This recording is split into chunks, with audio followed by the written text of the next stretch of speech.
What's up, everybody? Welcome back in Legends Lingo podcast. This is the big one, folks. The one that we've been teasing out on Twitter, the one that we've been teasing out in our previous episodes. It's episode 300.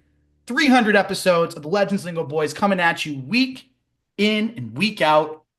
Al Nahegan here, Maddie Burnett here, Tom Powder Cadmus here. Fellas, what is going on tonight? Episode 300, boys. We're here. We're here. I know. It's crazy thing about like you said in the tweet, Alex, 6 years ago, you and I started this, and now we're here. We are. So just a very quick backstory of how we got started. We do have a guest on with us, and we're going to explain the guest and everything. We're going to bring him on in a second. But as far as the podcast itself, the way it started is 6 years ago, Powder and I really got into it's changed multiple platforms now, but the Section 10 podcast, Jared Carabas, Coley Mick, Steve Peralt, we were big fans of it. And Powder and I said one day, hey, we can do this too. We want to do this. So let's get into it. Let's do what we have to do. We went out and got some microphones. We went and recorded at Powder's mother's house back in the North Shore, Massachusetts on Saturdays to get us started. We had a lot of guests right away. We were fortunate in that regard. We did. Just one after from episode 1. Yeah. Yeah, it's been a wild ride. 300 episodes later, we're here. We've had so many guests on with us, so many good times. We have a Patriots championship, a Celtics championship to throw into the mix. So it's been pretty good with us. We've had some Red Sox postseason runs, a couple Bruins here and there. So it's been fun. So here's what episode 300 is going to entail. The last time we were on was a couple weeks ago. A lot of things have happened in the land of the Patriots. We're going to have a lot of guests on that we'll call it like it is. Their forte is the Patriots. They can talk about a ton of other things, but we know that they are Patriots fans first and foremost at heart. We're going to have a number of guests come on with us throughout tonight's episode. So if you're watching this on YouTube, you already see who our first guest is, and I'll give him his proper introduction in a second. Again, we're going to have people coming in and out. As always, make sure to rate and subscribe to the Legends and Go podcast on iTunes, Spotify, SoundCloud, and everywhere else. Shout out to our sponsor, A&B Kitchen Bar, A&B Burgers, and we'll do a stroll down memory lane at the end. But listen, I'm rambled on enough. Our first guest has been patiently waiting. He's the best. You've heard him on 98.5 The Sports Hub, calling your New England Patriots games alongside Scott Solak. It is Bob Socci. He's back in the building. Bob, first of all, thank you for taking the time to celebrate this milestone with us. We appreciate it so much. Al, Matt, Thomas, thank you guys for having me, and congratulations on number 300. Now, you guys are probably too young to remember 300-game winners in baseball. But when I was growing up, there were a lot of guys who were reaching that milestone. And when you got to 300 wins, career victories as a Major League Baseball pitcher, that was like a ticket to Cooperstown. Right. So if ever there is a podcast Hall of Fame that is erected, wherever it might be, let's build one right here. You guys deserve to have plaques in that Hall of Fame. Congratulations. We appreciate it, Bob. Really Thank you. You're a gentleman and a scholar. Don't let anybody tell you any different. So again, our first guest tonight is Bob Socci, 98.5 The Sports Hub, Patriots play-by-play announcer.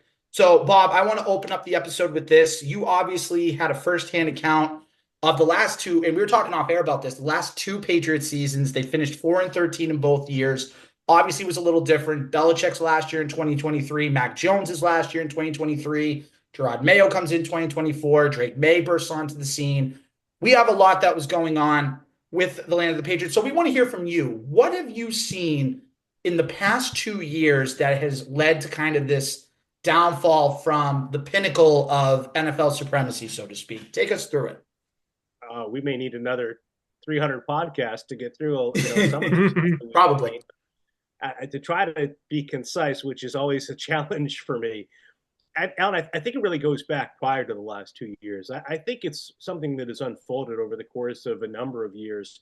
Even when the Patriots were going to the Super Bowl in 2018, late in that season, you saw some limitations, for example, with their offensive personnel where they had to kind of reinvent themselves offensively. And they had that late run in 2018, literally en route to the AFC Championship, really pounding the football, playing smash mouth football, and then eventually beating the Rams in the low-scoring Super Bowl. And then, of course, you saw a number of their staff members disperse to other places in the league. Brian Flores, for example, the one guy off that staff, just one, but he became the head coach at Miami thereafter. And I think that was an example of some of the brain drain that we saw for the Patriots in that period of time. And then you get to 2019, and the Pats get off to an unbeaten start through half the season. But Tom Brady, I think, described himself as maybe the most miserable 8-0 quarterback in football, or something to that effect, I think, to Al Michaels before a national telecast. And that team had offensive limitations. And of course, that was the year that N'Keal Harry was drafted in the first round for the Patriots out of Arizona State, and ultimately, would really never be able to improve on what was a disappointing rookie season. Real quick, side note, Bob, real fast, side note. Do you think the N'Keal Harry non-out-of-bounds call against Kansas City changed his tenure in New England? It might have. I was thinking about that call a bit recently because, that game, you go back and think about it. And that was a game, and the reason why I thought about it is, fast forwarding to this past year when the Patriots were booed in week 17 against the Chargers. And of course, what took place, the rest of, the season that week. And then what happened, of course, the following game against the Bills. I remember when Tom Brady and the Patriots offense that night, the N'Keal Harry was denied a touchdown along the sideline. And when he was in bounds, when you look at the play afterwards, the Patriots were booed off the field at halftime. And Brady basically was asked about it after the game and said, that's sports. You got to deal with it. And I'm just, I go back to those years, Al, because I think it was a long process that we saw. But what ended up happening eventually is that after the 2021 season, of course, the Pats get a promising quarterback, first round pick in Mac Jones. They win the 10 games. They're still resourceful. They still don't beat themselves for the most part, though they did early that season when they got off to a rough start.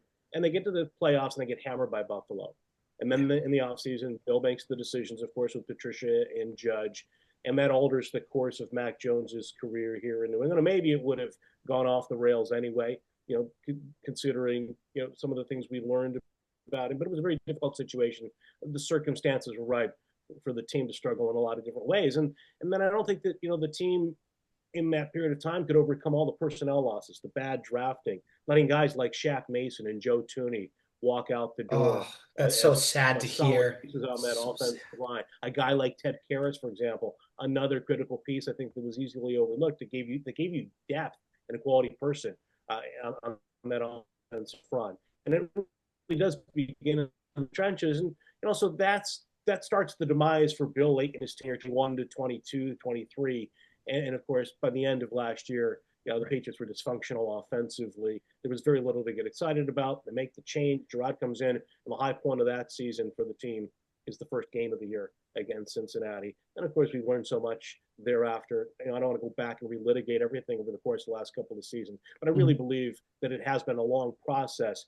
But then we reached a point where they kind of fell off the precipice during the 2023 season and never really could recover, despite that nice high point in week 1 against Cincinnati during 24.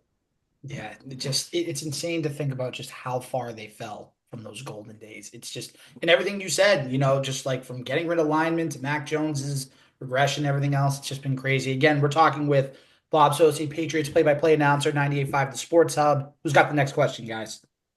I got one ready right off the bat. I mean, I used to do sports radio in college as well, so I know the prep it can take to just get ready for any kind of broadcast. But I mean, Bob, walk us through what do you do just to get ready? Because once 1 o'clock, 4:30 hits, it's all right, 3 hours, here we go. We're about to watch Patriots, but just getting ready. What's your pregame routine looking like?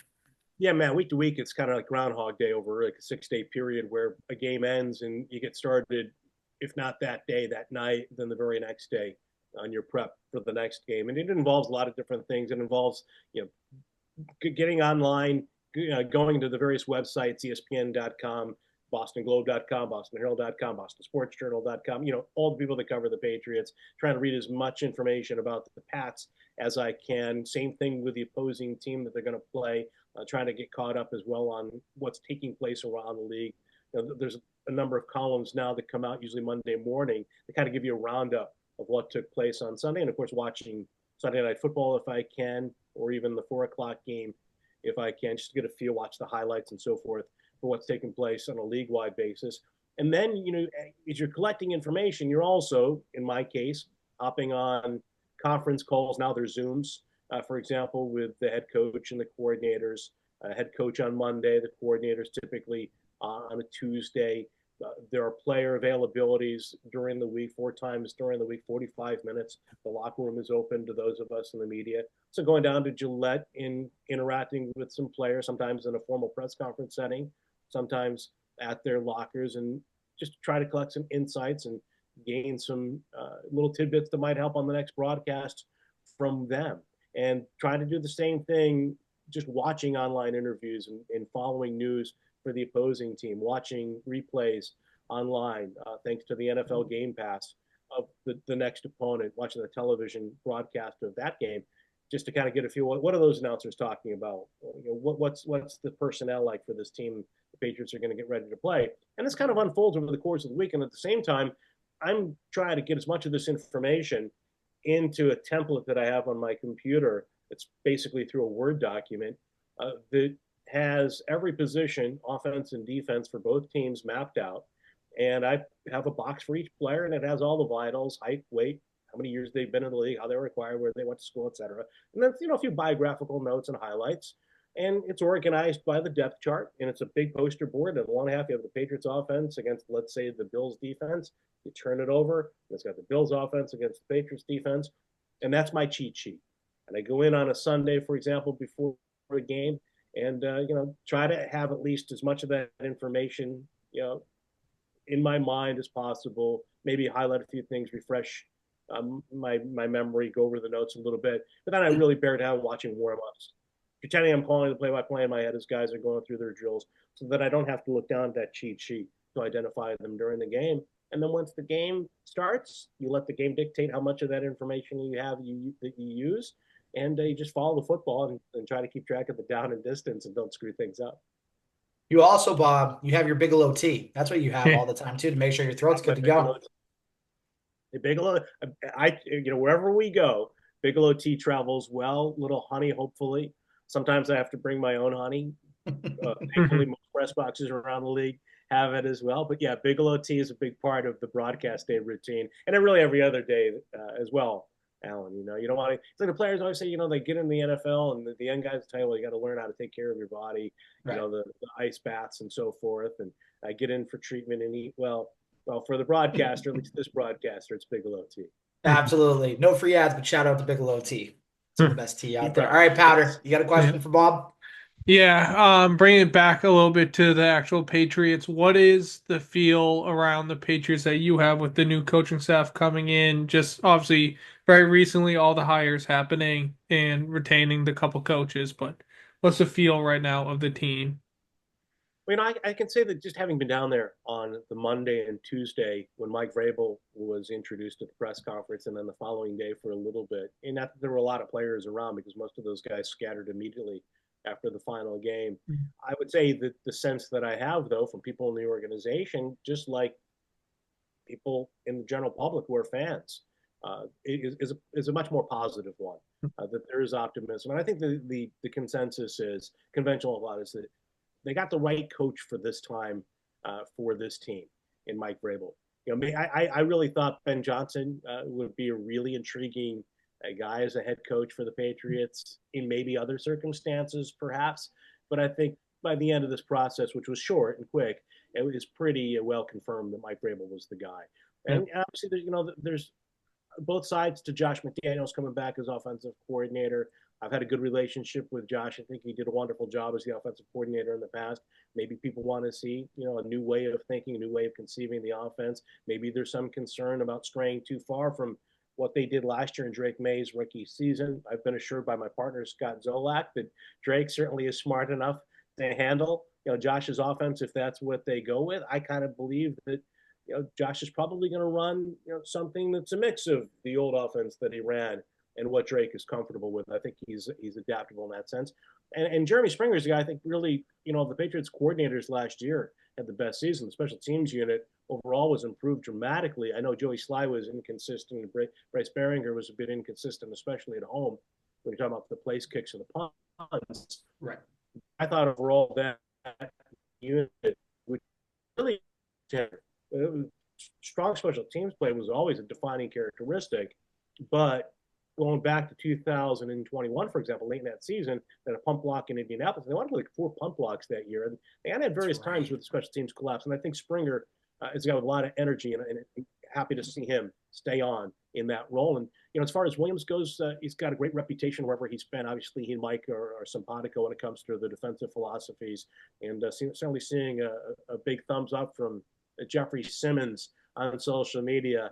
That's encouraging, and maybe, who knows, maybe his old line coach and the Patriots new defensive coordinator and his own head coach can convince him at some point in time to come to Foxborough. So we'll see. So basically, Bob Socci is confirming Jeffrey Simmons is going to be a Patriot. Just wait for it, fan. It's going to happen. It's going to happen. So we kind of buried the lead here. We should have gotten out on this right away. So just for anybody that hasn't been, caught up with everything, Mike Vrabel named the newest head coach of the Patriots a week after the firing of Gerard Mayo. The other day, they named their coordinators. Josh McDaniels, third stint with the Patriots, has been named offensive coordinator. Terrell Williams, former assistant of Mike Vrabel's in Tennessee from 2018, 2023, Lions defensive line coach. This past season, he's the defensive coordinator. Like Bob said, too, Jeremy Springer back in 2025 after leading the Patriots to second overall for their special teams unit in the whole year of 2024. So I think a very important stat to keep in mind. Again, we're talking with Bob Socci, Patriots play-by-play announcer, 98.5 The Sportshub. Bob, obviously, the Patriots have the number 4 pick. A lot of fans were upset, and I'm not going to lie. I was one of those fans included. I wanted them to lose against Buffalo. I wanted the number 1 pick, and now we don't. Now we have number 4. There's been a lot of speculation with what the Titans, the Browns, and the Giants are going to do. Now, obviously, I know, you call the games for the team and everything else, but as a fan of this team, in your ideal world, who would you want the Patriots to take at number 4 overall? Yeah, and first I'll say, too, the final game against the Bills, it was an experience that I've never had in broadcasting, and I talked about it a little bit beforehand, going into the booth. You want to get excited when good things happen for the team that you're broadcasting for. And, there was that balance in that particular game of having in your mind what's in the best interest of the team long term. And yet at the same time, I'm not going to knock the guys who are playing hard, who are out there, right, trying to do their best to win. And you certainly want to be excited when they're a good play. So it was just really an awkward day, all things considered. I think for all of us who were there, hearing the home fans boo a home team victory, but it's certainly understandable. And frankly, I think when you look at the long-term interest of the team, they'd be in a lot better spot if they were picking first right now, with that leverage, as opposed to being number 4. And I think especially considering some of what we've heard out of Nashville, because I think, you've seen examples in the past where teams have overreached for quarterbacks because they're desperate at the top of the draft. Well, now with Tennessee hiring who they hired, a local guy who comes from an organization with a great reputation, and certainly, has spoken on the record now that, they're not necessarily wedded to taking a quarterback. And, so with Mike Borgonzi and, in place, and you think about who's in front of the Patriots, a guy like Abdul Carter might make a lot of sense. And I think he would make sense for the Patriots. And again, this is at this date in time, because I haven't really dived into the draft yet, but I think there are very obvious needs they have. Offensive tackle, high-end wide receiver. And I think another that at the start of the season was a bit less obvious was somebody who's an impactful player at the defensive end spot. But this team needs somebody like that. And I think, obviously, Carter, watching him play basically one-handed in the college football playoffs, is a special talent. But if the Patriots pick at 4 and they come away with an offensive tackle, or maybe they deal that pick, perhaps by that point, if Carter's off the board and Travis Hunter's off the board, maybe somebody wants to get up to 4 now. Maybe where those quarterbacks are in play for a team that's desperate. So, in terms of, I'm rambling away so much, Alan, I kind of forgot the question you asked me. Basically, as a fan, who would you want them to draft it for? I would love to see Carter available, and I'd love to see them take him, because I think he's the best player right now. Again, just looking at it on the surface and not really diving in, he's the best player in the draft, and it would address a need. And I do think you get yourself in trouble a lot when you have a pick that high and you're drafting only for need. I always think the best player available, but you have to address that need somewhere else, obviously, some way else, and that could be free agency or via trade, and they've got a lot of holes to fill. Yeah, just a real quick follow-up to that. You mentioned Travis Hunter, a player that I loved watching at Jackson State and Colorado.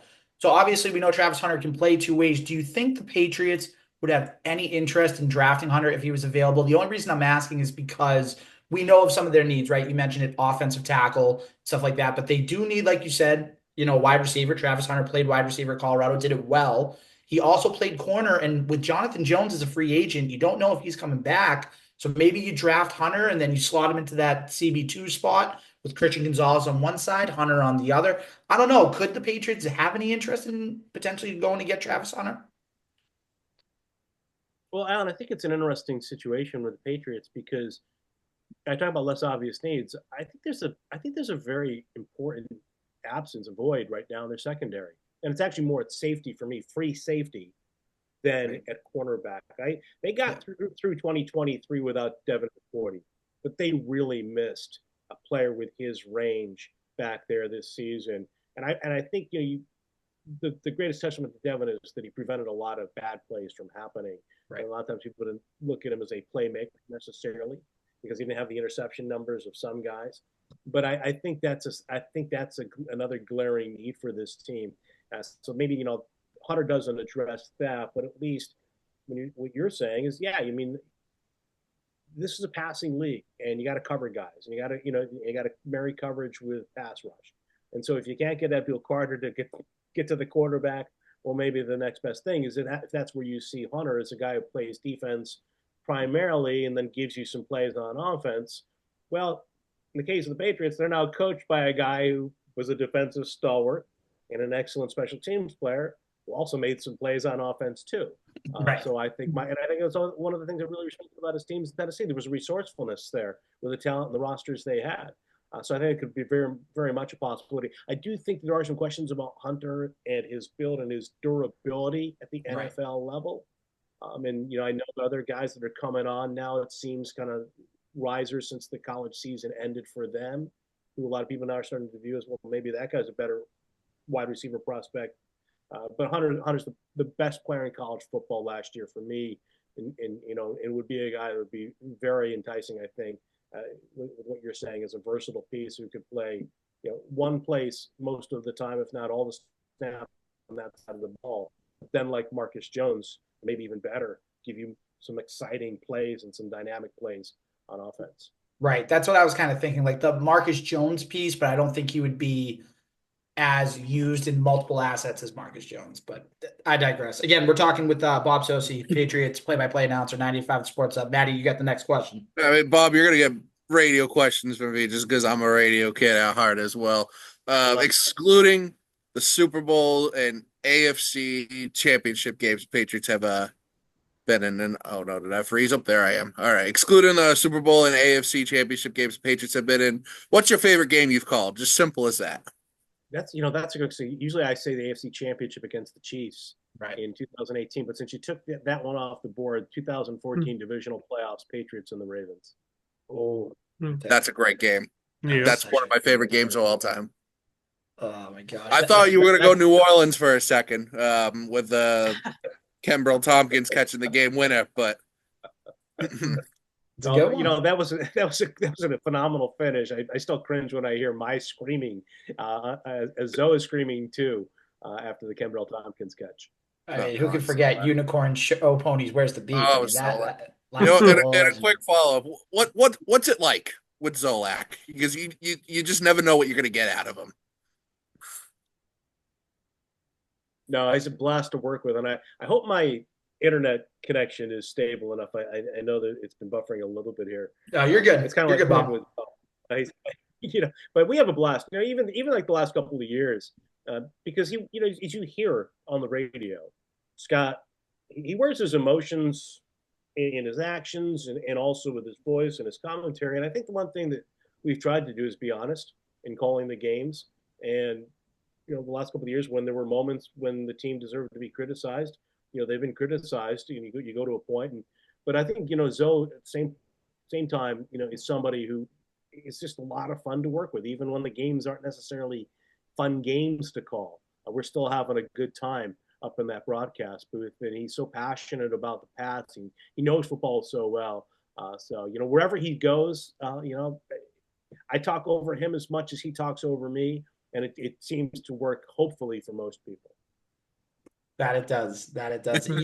I will say this: you and Zolak together, you just have such a great chemistry, and you bring the game to life for those of us that can't watch the game because of the raw emotion, because of the raw passion, and because of the knowledge of the game too.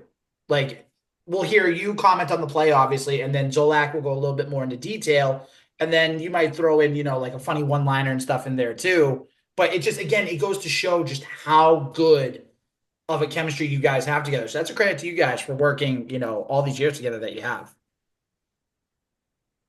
Alan, it was really like that for the most part for us from the very first game to this point. And the thing about Zoe too is like he can often see the field. He sees like a quarterback, and Romo gets a lot of credit often for early in his career broadcasting, anticipating what was going to happen, because that's what a quarterback is supposed to do. You see where the mismatch is and where the ball should go, and Zoe has done that. But he's also great in telling you why something happened or why something didn't happen. And like I said earlier too, he's honest in his evaluation. There were times when Tom Brady made a throw that was intercepted. I can think of a game against the Chargers, Manti Te'o, or DeQuell Jackson and the Colts, and Zoe saying, I don't know what he was thinking there, something to that effect, because he gives you an honest, unvarnished analysis of the play. And, for me as somebody who's really more or less trying to describe what I'm seeing and calling play-by-play, it's wonderful to work with a partner like that because it's helped me to understand the game, but it also gives me an opportunity to try to set him up or to, if necessary, kind of challenge him or, in other ways, maybe play off of what he has said. So I think it works. And our personalities, as you can tell, much like our body types, much like our backgrounds, the nerdy play-by-play guy who's not athletic, the former quarterback who used to drive the fancy red sports car, the mullet. Right. We're really different people in a lot of ways. But when we get together in that booth, I think we balance each other out very well. Exactly. Kind of ways. And I think that's what good broadcast teams do. It's Mike Gorman and Tommy Heinsohn, for example, for so many years of the Celtics. Throwback. Or Jerry Thornton and anybody that he's paired with on the radio or on television or podcasting. So Bob just gave it away. We have another guest that's joining us. He's been with us several times on this podcast. Barstool Sports Zone, Jerry Old Balls Thornton in the building. Jerry, first of all, before we get into it, we want to thank you as well for joining us tonight and celebrating such a momentous occasion with the 300th episode. So thank you for taking the time. Hey, it's my pleasure, and I'm really happy to be here with Bob Socci because he's clearly elevated the show, and now I can bring it right back down to the level, to the lowest common denominator where it belongs. Hey, Bob, Matt, Tom, how you doing? Hey, great, Jerry. Good to see you. Jerry, where's your tux? You said you were going to wear a tux tonight. You know what? Typically, I wear one anyway because it's after 6 o'clock. So just around the house, I tend to. But no, I decided instead to wear my Patriots ring bearer shirt with my name on it. But wait a minute. And also, where's the Bender gloves? We talked about this. We have proof of this. There was texting proof of this. Come on, Jerry. As I exit, I get the jean jacket, as we like to call it, the Canadian tuxedo, and the fingerless gloves and the flannel shirt, and I'm just going to go like that as I walk across the playground. Yes, John Bender, by the way, one of the worst bullies in movie history. Can we just say that? And yet, Sure. Maybe not the worst bully in his own movie, because the Emilio Estevez character might have been even worse. Okay, that's a take. That's quite a take. What a shift. We were just talking about like Socci and Zolak's partnership, which is great. Again, Bob, you know how much we love listening to you two in the booth. And now we got Jerry talking about bold claims from the Breakfast Club. That's what can happen in a celebration like this. I love it. It's great.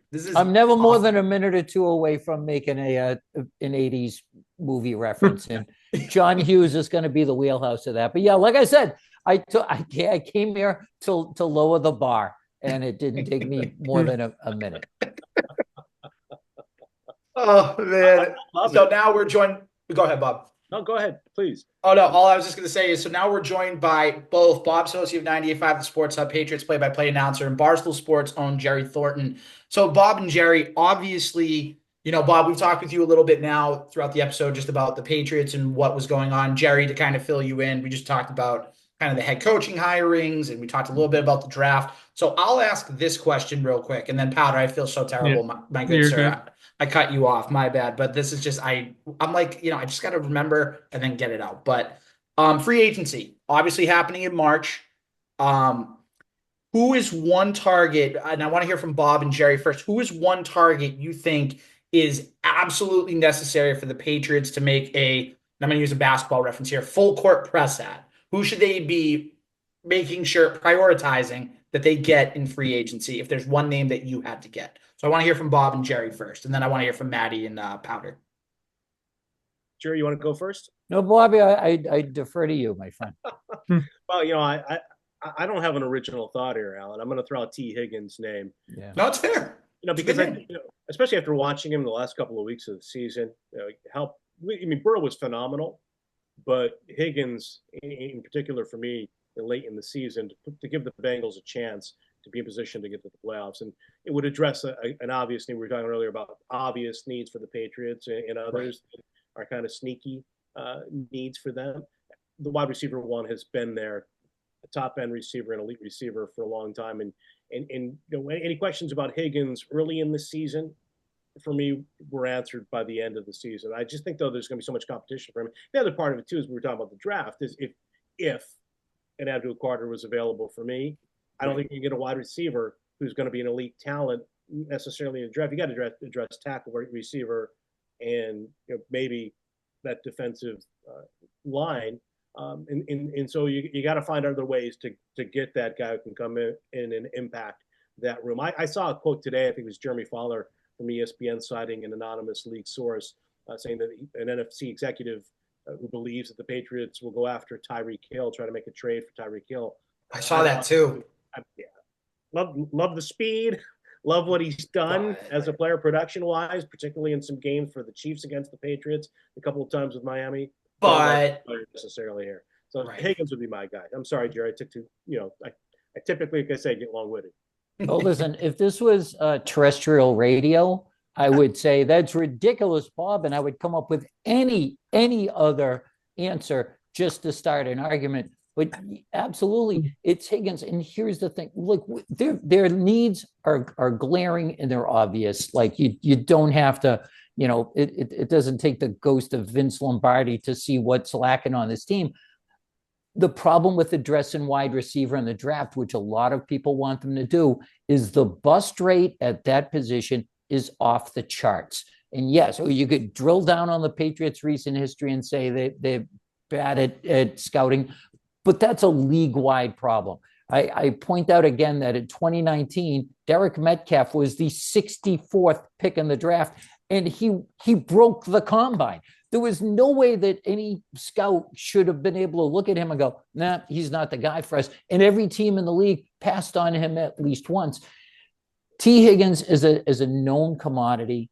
He's also fits that bill of a guy that you want because, for a while now, he's been the WR2 on his own team. Right. And a lot of these guys are alphas. They want to be the guy. And here, it's not like there's any doubt who's the lead dog once he gets here. And as they say in bobsled racing, only the lead dog has a good view. So, I'm all about the T. Higgins thing. Now, if you want to work around the margins and pick up one of the offensive tackles, maybe that makes some sense. But, you look at the list of guys and there's a lot of 33-year-olds on there. T. Higgins is entering his prime. He's going to come at a premium. And guess what? You've got the money to spend. And as far as the Tyreek Hill thing, I read that in the, was it the Athletic? No, it was ESPN Plus did their annual survey of executives and scouts and, come up with your bold predictions. And one of them said, Tyreek Hill will end up on the Patriots. let's not get into insane talk here. He would come at such a premium to get the Dolphins to trade him in the division. Maybe they have to trade him, but it's going to be like one of those, Middle East trades where like, okay, here's a hostage, here's 30 terrorists to get him out. Like, I'm sorry for the unfortunate reference, but it's asymmetrical here. The Dolphins never just give him to the Patriots to get rid of him. They might give him to Arizona, just to throw out an example, but not New England. So Tyreek Hill's not the answer. Higgins is just going to cost you money, which you have because you didn't spend it last year and you hadn't spent it the few years before. So take advantage of the fact that you've got a preposterous amount of money to spend and get a known commodity and check that box. Yeah, right. If I can just quickly add, Alan, too, like I think one of the problems with the Patriots wide receiver room is not only a lack of talent, but I think a lack of leadership. And do you want to bring in a guy who basically quit on his team, walked off the field at the end of the year? And I know the Patriots did that, for example, with LeGarrette Blount, but when he came back to New England after walking off the field as a Pittsburgh Steeler, he wasn't the top guy in that room. He came into a good environment at the time, and obviously had a head coach that he had a lot of faith in and a good relationship with, and a coach who really could get to him. So it worked once with a guy like that. Again, considering some of the problems they've had in the wide receiver room, it's not just talent and ability and awareness, route running. It's a lack of leadership for me over the last couple of years. Oh, Bob, thank you for mentioning that. That's a fantastic point because, again, this is a team that I think even if you're, completely emotionally invested in the Patriots, which I am to an extent that's unhealthy and probably downright dangerous. You can look at the actions of not just this year under Mayo, but even like the last couple of years under Belichick. There's a leadership problem on this team. And it's not like when LeGarrette Blount came here and you had these strong personalities who could look at a guy like him and go, you better straighten up and fly right. And he did. It was never a problem. But, to have Tyreek Hill be the lead guy in an already questionable wide receiver room where you've got Javon Baker, who didn't catch a pass until the last game of the season when we didn't want him to catch a pass. And you had Jalen Polk, walking around the locker room, like laughing and stuff when he was not going to dress for a game. And it's just the two of them combined. Hey, Jerry, don't forget the Instagram posts too. Don't forget about those. Fantastic. Yes. And you got Baker missing a bed check in London, a guy who had done nothing. So yeah, you need a guy who's dead serious about football, and Higgins has never given us any indication that he's anything other than that guy. So yeah, fantastic point by you, Bob. Love it. So we got Bob and Jerry both are on the T. Higgins train. Powder, you joining them? I'll go a little different, Justin. Obviously, that's who I want to pick, but I'll go a little different. I'm just looking at the free agents. One person I think could be a short-term deal, but could really help the Patriots is Khalil Mack. He had a big comeback year this year, and definitely again, Bob kind of said it. We need D-line, or the Patriots need D-line help. That's a guy who's been there, done that at the highest level in the NFL, and again, someone like that to really be a leader of that defense and really set the edge on the defense, I think would be a big pickup for the Patriots. Okay, Maddie. I got two guys out. I'm going back. Of course you do. Jeez, man. Shut the hell up, Al. Oh, well, I'm going back and forth here. I think it's good to have variety. All right, go. If you take mine, I'm going to smack you through the computer, but go ahead. Okay, that's fine. Don't make any fun promises like that again, Al. Anyways, my first guy is Cam Robinson, tackle from Minnesota. Patriots, they need help at offensive line. I could go play offensive line for them right now. I'm 6'2", 350. I could go do it. It might do better than Vidarian Lowe at least. It's not saying much, but it's something at least. Robinson was a pretty dependable guy in Minnesota last year. He certainly is one of the big parts of the reason why Sam Darnold looked like how he did last year. He's very good at blocking. He only got 13 penalties against him last year. That's what Vidarian Lowe averaged per game last year. So that's automatically an improvement And then my other guy, it is a wide receiver. It's not T. Higgins, though. Although I would love T. Higgins, just saying that, but I'm just saying this name to be different. And that is Amari Cooper. I wouldn't hate it. I mean, he's been great on every team he's been on so far. I don't know why Cleveland traded him last year. That was a silly idea for them. And then Buffalo, I mean, well, when Josh Allen is the man in Buffalo, and obviously Buffalo's getting ready to play this weekend and hopefully win. I would like Amari Cooper. I think he'd be a good leader for the locker room. It's like what's been said. That room needs a leader, and I think Cooper, he could step up, just like how Higgins could step up. If they draft a rookie, that rookie could instantly step up too. But I think Amari Cooper is a name to look out for if Buffalo doesn't bring him back. I like Amari Cooper. That could be a good, veteran addition. Again, like we said, the leadership and everything. I'm going to keep mine real quick.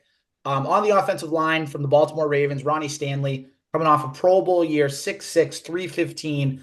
And listen, there may be some disgruntled players on that Ravens team because they get to the playoffs and they find ways to lose. If the Patriots want to make him a priority, throw a bag at him, significantly overpay and, beat out the Ravens for any offer they have, you take care of one side of the line, and then you have Cole Strange, hopefully will be healthy next year. David Andrews will hopefully be healthy next year. Mike Nwenu, who he had a little bit of an up and down here in 2024, but then you take care of 4 of the 5 starting slots.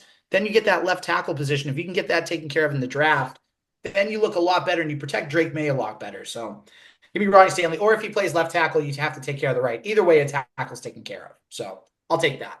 So yeah, so that's pretty much mine. So now, Bob Socci, we threw a lot of questions at you. We want to give you a chance to throw a couple questions at us. We know your time is valuable. We want to make sure that you get the chance to ask us a couple questions before we let you go. So have at it. It can be Patriots. It can be anything you want. Go for it.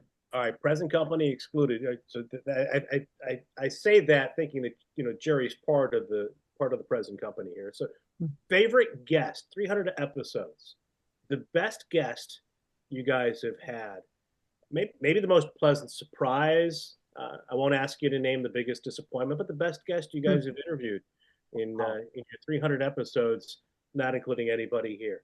I was going to say, excluding you guys, because you guys are 2 of our favorites, no doubt about it. And that's God's honest truth. We made a list. You 2 are at the top. I'll tell you what, Maddie, why don't you tell me your favorite guest? So just a little context, Bob and Jerry. Maddie came on a little bit later. Powder and I obviously started from the beginning. So his might be a little different than me and Powder. So Maddie, what do you got? For me, I mean, I really liked when we had Sarah Marshall on. Unfortunately we couldn't get her tonight. She's the person that's in charge over at musketfire.com, the fan-sided website for the Patriots. I used to write for them too until my most recent job just took over my time where I couldn't do it anymore. But when you want to talk about someone who's knowledgeable and also who sees the game from not only an analytical side but also the fan side as well, and it's also just one of the best up-and-coming I guess reporters, writers for the Patriots. Certainly, I think she's up there. I mean, she's full-time at Fansided. They gave her that opportunity because they believed in her. And I know she told me this year she might be able to get credentialed finally in order to go to some games. So she's looking forward to that. But, she was by far probably my favorite person we had on here. That. Okay. All right. Powder, before you go, Maddie, I think we're both thinking the same thing for Powder here. Let's see if he says it. Okay? Okay. All right, Powder, you ready? Go ahead. Who's your favorite? Mine's we tried to get him tonight, could not get him, but it's Dallas Braden. There it is. I just love talking baseball with Dallas. He's been on 4 or 5 times, and just his knowledge of the game of baseball, just from being a player and now an analyst, he just brings a whole different side. And then just him taking bong hits right before he comes on every time, it just makes it a whole lot more interesting when he does that. That's a true statement too. That actually happened. kidding. It was hilarious. For what it's worth, I just smoke some meth, but that's just I don't recommend it, but it works for me. It's my lifestyle. It's not for everybody, Jerry, Oh, Don't do drugs. So I get it. You have like Bob Socci on because he's knowledgeable and articulate and really convivial and a nice guy. And you have them on because they're interesting and have a lot to say. And then you have me on because I'm available. So there you go. That's that's what I bring to the table. I really have nothing else to do. There's no one else here that'll talk to me. So thanks very much. You're welcome. Oh man. All right. So now I have to answer. So excluding Bob and Jerry, who is my favorite guest? Oh, see, it's so tough because like Powder and I from the beginning, we're not like bragging about, we're just saying like we have had a lot of different personalities, a lot of different people. I mean, it's hard to choose. If I had to choose, and I can only choose one, I'm guessing. I can only choose one, right? Oh, that's brutal. I'm gonna go a little different. I'm gonna go Joe Murray, 98.5. Joe Murray is so much fun to have on. I actually texted him on the side. So Bob, I told you Jerry and I text here and there. I did the same thing with Joe, and Joe has just been such a nice guy, really like a mentor too. He's always giving me advice on like radio career, sports media, everything else too, to maybe pursue as like a side hustle. And every time he comes on here, he's just very entertaining, very knowledgeable, not afraid to give his opinion. So, and I'm just going to say this, a close second is the Section 10 boys, the Jared Carabas and Steve Peralt combo. They're electric when they come on here. So, but yeah, no, those are my guys.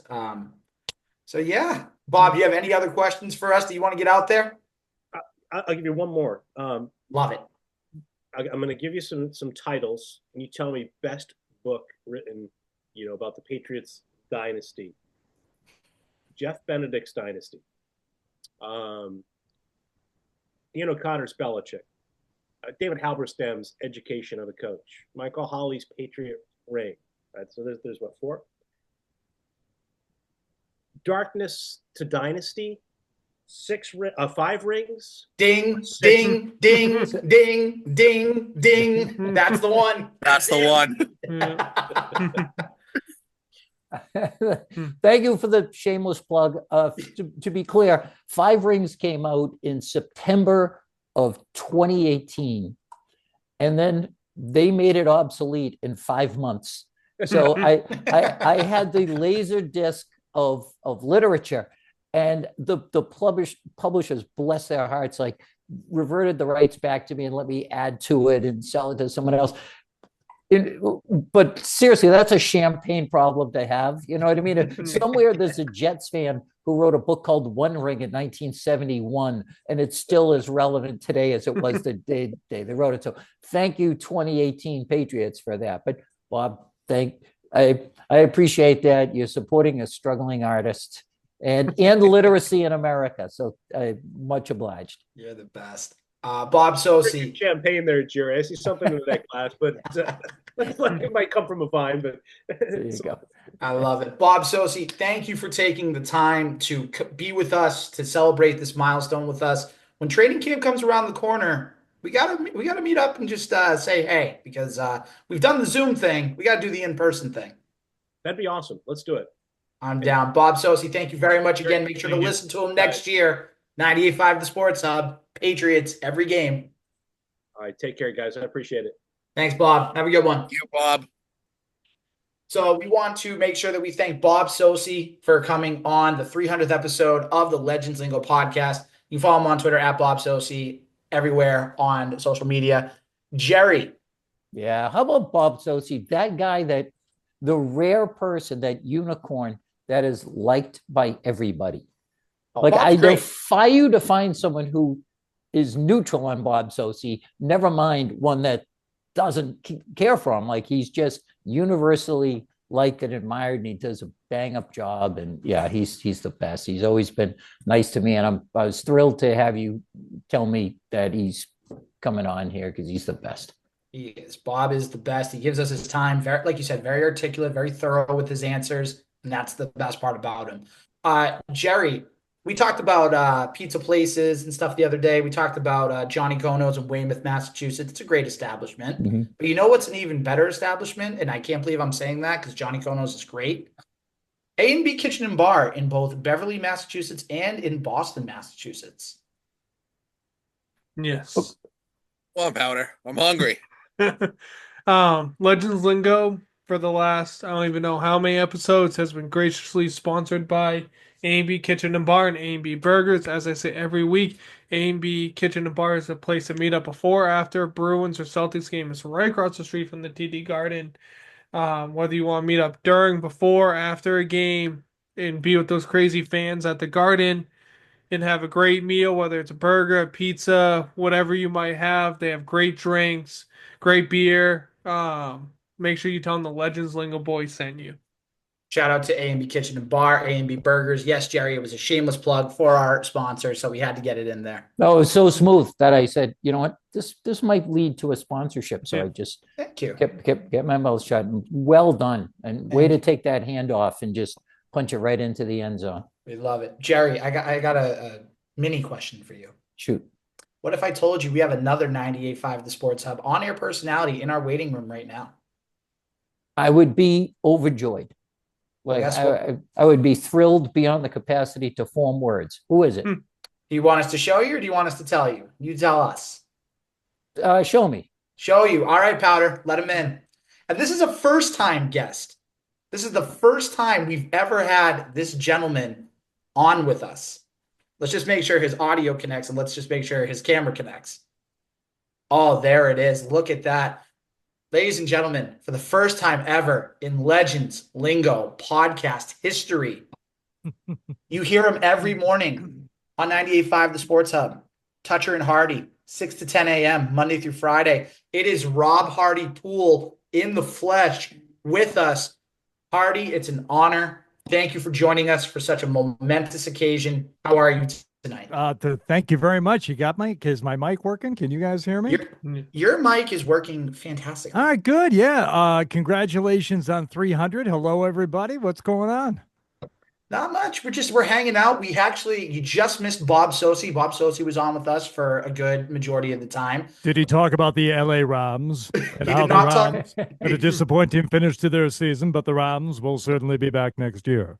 Okay, I have to say this, Hardy. I have to say this now because you just did the voice.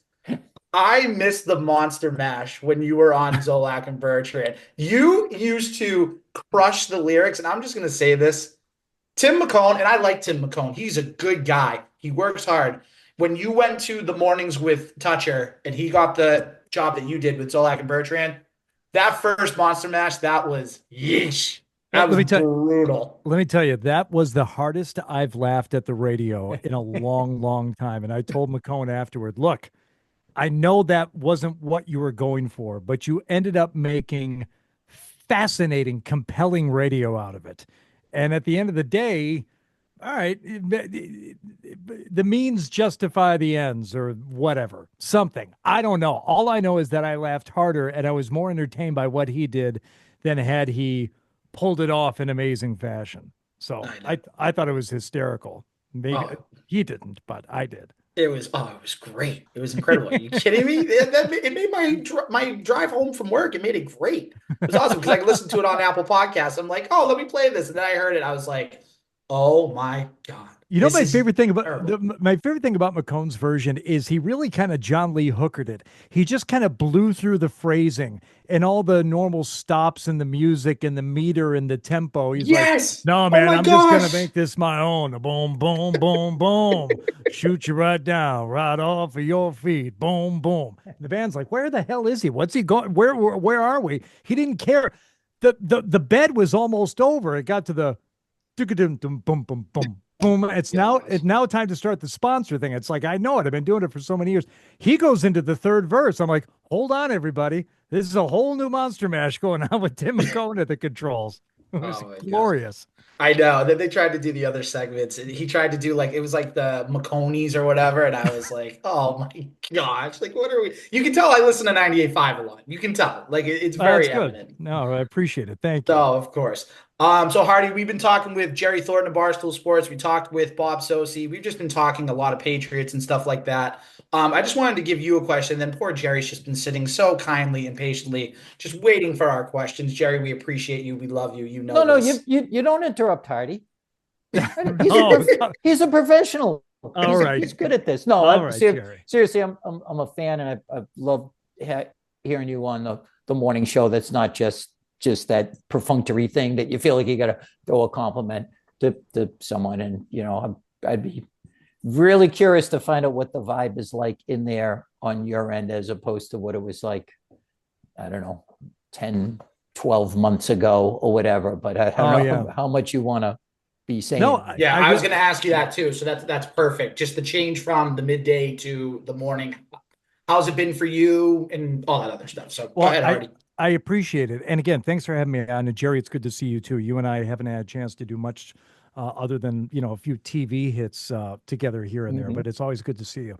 I can't speak to what the mood was like before I got there, obviously, because I wasn't there.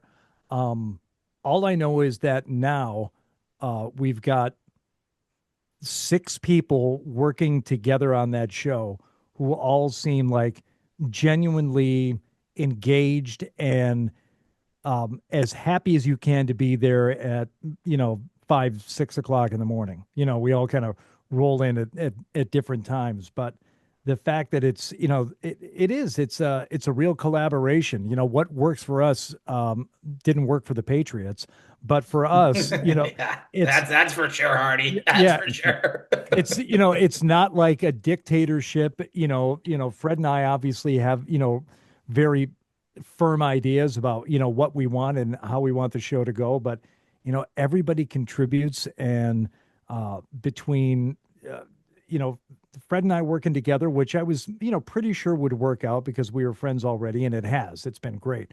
Right. But, you know, Wallach, and what he's kind of the unsung hero, at least in terms of the on-air portion of it. Oh yeah. He does as much like homework and like being buttoned up on all this stuff the night before, and you can always rely on John for the stuff that, quite frankly, we should all know. But as I've said before, you know, me, you, anybody, we can't pay attention to everything. You just can't. You've only got so much bandwidth. And when you add in, you know, a family and other things that you're doing, it's like, man, you know, I'm sorry that I forgot both the Bruins and Celtics had back-to-backs these last 2 nights. Thank God Wallach was on top of it and, you know, knew exactly what the schedule was and who they were playing and who was hurt. And it's like he's got all that. So between the 3 of us on the air, and then, you know, Adam 12, who took over the producer job, and Nick Gemelli, who's been there a long time, Adam's done a great job. Really fantastic, you know, of coming in and kind of, you know, running the show from the production side of it.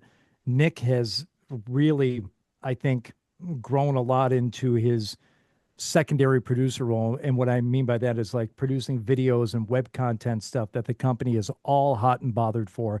That's great, you know, and I think, you know, Fred and I and the other hosts will tell you it's kind of enough to worry about putting together 4 hours of radio every day without having to worry about, you know, what, you know, digital content we're going to add to it as well.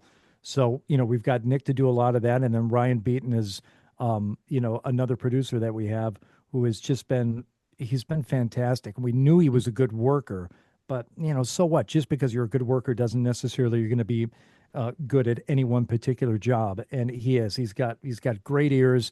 He's got a great work ethic. He's got great ideas. And so vibe-wise, again, I can't speak to what it was before, but right now it's really, really good. And again, I look forward to getting up and going to work as much as one can when the clock still says 4 something. Yeah, no, for real. We right now have on with us Jerry Thornton of Barstool Sports and Rob Hardy Poole from 98.5 the Sportshub. Powder, Maddie, if you guys have a question for either Hardy or Jerry, fire away, because I have hogged a lot of the mic time per usual. So my apologies. I got something they both can answer, probably. Go. All right, let's talk about your Lions, Hardy. You know, obviously, I'm sorry. Wow, Hardy. you just want to be an a-hole right off the bat, huh? I don't. All right, I don't. I don't want to come upset back, Hardy. Maddie. Right? You don't do that right away. Okay, so yeah, you know, you guys are all children. Okay, so you whoa, as Fred likes to say, you 3 shush for a minute. Let Jerry and I hash this out. Jerry, how I'm feeling right now is how I imagine a lot of Patriots fans felt 80s, 90s, where 100%. The best way to describe it is I'm kind of sad and pissed off that I'm not more sad and pissed off. Like I'm so totally used to it by now, and I've been kicked in the nuts so many times that at that game on Saturday night, and Fred and I were both there and we're watching it, and at the end of it, I thought, yeah, I of course I thought they were going deeper. I thought they'd have another, the real shot at winning the conference and maybe even the Super Bowl this year. But the fact that they lost and came up short and broke my heart, it breaks my heart. It doesn't break my heart more. Does that make sense, Jerry? Yes, because you're so used to not getting even a sniff of close to in the general vicinity of perhaps knowing what it's like to win. So did that for forever. And, there was a time as when I was like these guys' age where Patriots went to the Super Bowl and it was this incredible, miraculous run. I was 22 years old. By the time my older son was 22, he had seen the Patriots in 9 Super Bowls and win 6 of them, which is why I am the way I am. I compare myself to like the guy who grew up in the Depression. And even though things are really good, I'm still like saving tinfoil because you never know, there could be a shortage. Like I value the Patriots winning more than someone who grew up on it, if that makes sense. Yeah. And I get where you're coming from on that. And there's that feeling that, okay, they went to the conference championship and they lost, or, in this case, fell even short of that. Is this as high as it's going to go? Is this the peak?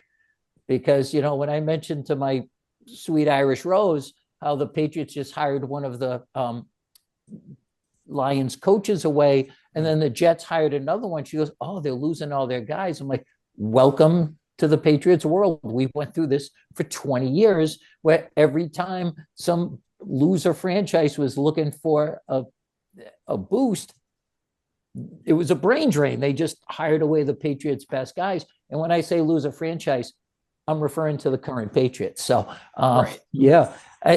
Is that the sense you have? Do you feel like this is as high as they're going to make it as the divisional playoff game? And well, the Patriots analogy would work if the Lions ever won anything. At least, the Patriots didn't start getting sucked dry until they had won at least 1 or 2 or 3, and that really happened. But I'll put it to everybody. And this is kind of the epiphany I had because Felger and Maz did the morning show on Monday. Fred and I both took the holiday off because we care about the Reverend Dr. Martin Luther King, and they don't.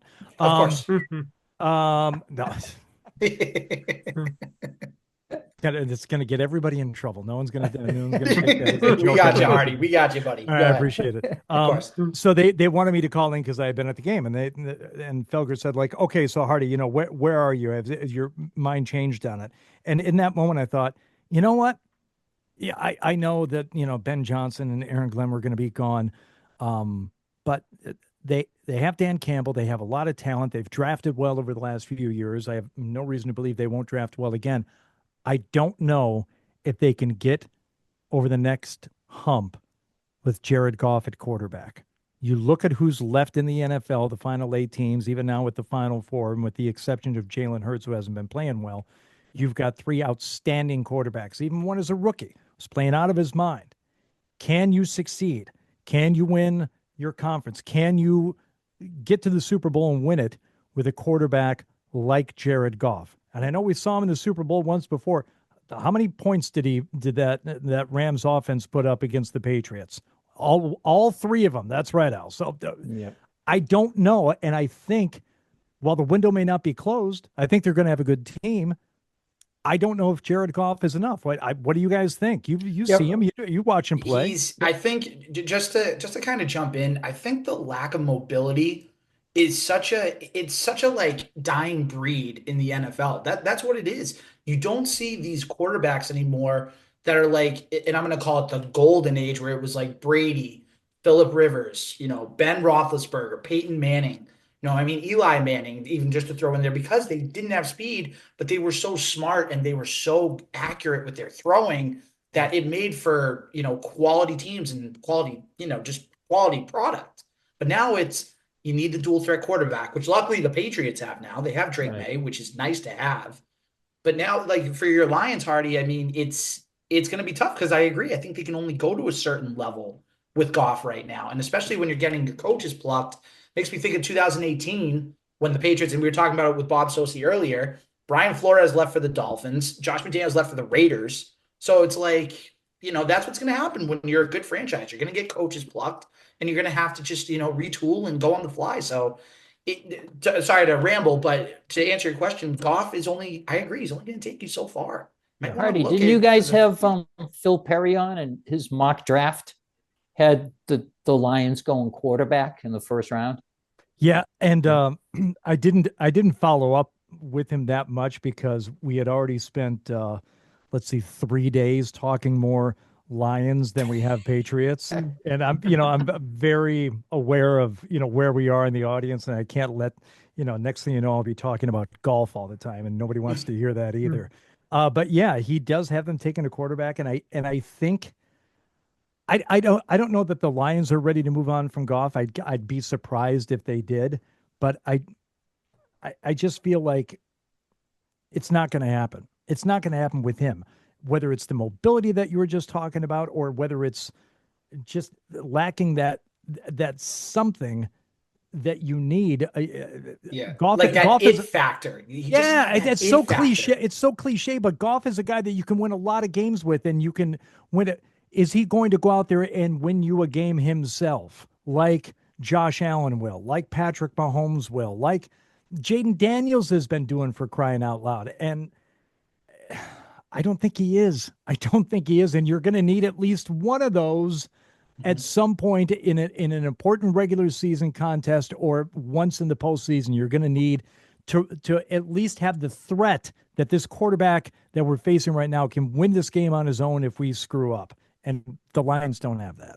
That's true. And by the way, just real quick, we're going to talk off topic real quick. Artie, you called us children. I'm curious, how old do you think we are? I'm genuinely curious. I'm going to say 16, 17, and 18. Oh, good. Okay, perfect. We're on brand. Good job. You guys all look like you're in your 20s. Okay. So do we tell them, or like? I think we should. Yeah, we're in our 40s there, Hardy. Wow. No. Clean living, huh? You guys say your age first, and we'll see how close he actually thought he was. Go ahead, Powder. 28. Maddie? Also 28. And I'm 31, turning 32 in August. Yeah, I was pretty much right. Okay. Yeah, pretty much. You kids, absolute children. Hey, you're the one that still texts me back. Yet? So I mean, Jerry, I'm just saying, man. Looks a little weird, Jerry, if you're texting a kid like that. Yeah, that's pretty weird, Jerry. It's a little suspect. Hey, listen, I'm a registered offender. So, no, it's level 3, baby. The ankle bracelet just went off. I got to call my probation officer. Oh my gosh. All right. So here's an actual question for you guys. Jerry, I know you're a diehard Patriots fan, born and raised here. Hardy, I know obviously from Detroit, you're a Lions guy, but obviously you talk about Boston sports for a living. Oh yeah. What should the expectations be realistically for the Patriots in 2025? Now, I know, again, free agency hasn't happened yet. The draft hasn't happened yet. I know, I get that. But just to have some fun, the way too early predictions, what should we expect next year from the Patriots? Should we expect any improvement at all? So is that going to me? That's the huge. Wasn't sure if I already had it first. Okay, realistically, or how I'm going to approach this are two very different things. Realistically, they do the thing that they should have done in free agency last year. They knock it out of the park in the draft, and we're looking at them pushing a 500 record. Where I'm at mentally and emotionally right now, after getting Vrabel, adding Josh McDaniels, and what I saw out of Drake May, I can't help but think of like a Washington Commanders like turnaround. But yeah, it's the great Casey Kasem used to say, reach for the heavens, and even if you fall short, you're still among the stars. And that's what I'm going with. Yeah, I mean, it sounds ridiculous until you just point over at the Commanders and say, okay, this is not out of the realm of possibility. Right. My one question that I asked on the air yesterday. I think it was yesterday. I said, "Is it okay to just have a couple of questions about Josh McDaniels and how good he's going to be as an offensive coordinator?" And I was quickly told, "No, it's not okay to ask that question." And that Brian Hoyer was one of the first people to like chime in and say, "This is what a casual take, really dumb." Not, okay, So just to be fair, though, we all know what Josh McDaniels has done outside of New England. right. So is it really is it number one unfair to ask that question, and B, is it fair to expect some otherworldly change coming over the team, at least offensively, now that he's here? I'm tempering my expectations. I think approaching 500 would be a good goal for them and something I would expect them to be able to get to. Just right around 8-9, 9-8. 9-8, I think, would be great. Oh, of course. Sure. Even And seven, just real quick, even 7-10. 7-10 would be fine. You're going in the right direction. That's Right. fine. This year, and I can look back at everything I posted on Barstool, going back to like the spring and OTAs and free agency and the draft throughout that whole process. Everything I said came with the disclaimer, but if they don't address the offensive line, all the rest of this is a complete waste of time. Like, hey, they had a good preseason game. Yeah, but if the offensive line doesn't, blah, blah, blah, blah, blah. And they didn't. It was negligence of like a criminal amount. Like somebody should have been indicted for ignoring that position, to the point where you started the season with Chucks Okorafor at left tackle. He played 12 snaps. You pulled him, and then he never played in football again, which is like going through all of spring training to set up your starting rotation, and your opening day starter doesn't make it out of the first inning, and then he's in single A ball. Like, it was, how did they get to this? And then it's, what's his name? Jacobs, Demontre Jacobs, who like gets 14 snaps for you. He never played last year as an undrafted free agent at Denver. 14 snaps the next game, he's starting against Joey Bosa. Like, just negligence of the highest order. So yeah, they address that. 7-10 or 500, that alone is within the realm. But as far as Josh McDaniels goes, I trust him because he's had so many different permutations of what he's done. This team has morphed, it has adapted. He's taking guys that otherwise nobody could figure out what to do with, like the kick returner. I'm flaking on his name, but he was drafted in the first round as a wide receiver for Minnesota. Jalen Reagor? No, sorry. He put him in the backfield, and he had him as a running back for a couple of games, and he got them the ball. This was McDaniels in like 2017. Oh, okay. I'm sorry. My bad. Yeah. Who am I? I'm embarrassed that I'm having the senior moment. But the point is, he's taken these guys that otherwise didn't fit in. He found a way to make them useful. And I think he can do that with a standard NFL offense and adapt it to what Drake May can do and what he can get out of Hunter Henry. And you're not going to get 99 yards combined out of Polk and Baker. I promise you that. So real quick, Jerry, that Red Sox reference, or that baseball reference you mentioned, if Garrett Crochet goes out and shits the bed on opening day, you're going to get an aggressively angry text from me. I'm just giving you a heads up now. So please just keep that on your radar, number one. Number two, to Josh McDaniels, I'm going to keep mine real short because I want Maddie in on this, because him and I have been texting about this for days. I'm fine with Josh McDaniels. I think he's going to higher the expectation for the execution, the attention to detail and everything. And I think he's going to make this offense respectable. And I think he's going to have guys lined up correctly. And I think he's going to make a difference from what Alex Van Pelt did last year, what Bill O'Brien did the year before, and what Patricia and Judge did the year before that. Maddie, now's your time, brother. Go for it. I mean, I'll say I'm not on the Josh McDaniels. I'm not circling that wagon. I'm certainly not. I wanted someone that had no experience with the organization, but had experience calling an offense. I know it's come out that this was Vrabel's decision, had nothing to do with the Crafts. Yeah, I believe that. Anyways, I've seen this. It's the Josh McDaniels experience. As he comes here, he looks good during his first year. Then he starts to get a little predictable, and then suddenly, somehow, his predictability as an offensive coordinator gets him a head coaching job in the league. He's at that team for about 2 to 3 years. He gets fired, and coincidentally, at the same time that McDaniels becomes a free agent again, the Patriots are looking for an offensive coordinator, and here he comes again to start the cycle over again. This is the third time we're about to go through this. Well, I don't think you're going to go through the cycle of him getting a head coaching job this time. Fair. Mhm. Exactly. I don't have to worry 100%. about that. Exactly. Right. Rarely does anyone get a third chance. The rare exception is Pete Carroll, but he had to go win national championships at USC Right. by an illegal push against Notre Dame, but I'm not going to get into that. By the I way, think that Cordarrelle Patterson was the guy that I was trying to See, Oh, that's okay, right. Cordarrelle so Patterson. CP Flash.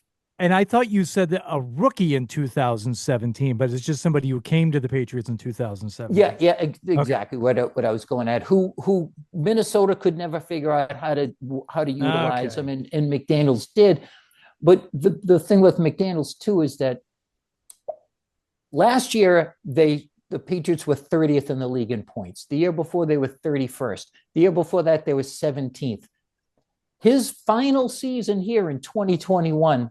They were 6th. Yep. 6th in the NFL in points with rookie Mac Jones, whose number one receiver was Jacoby Myers, who Brady could never really figure out that he had something with this guy.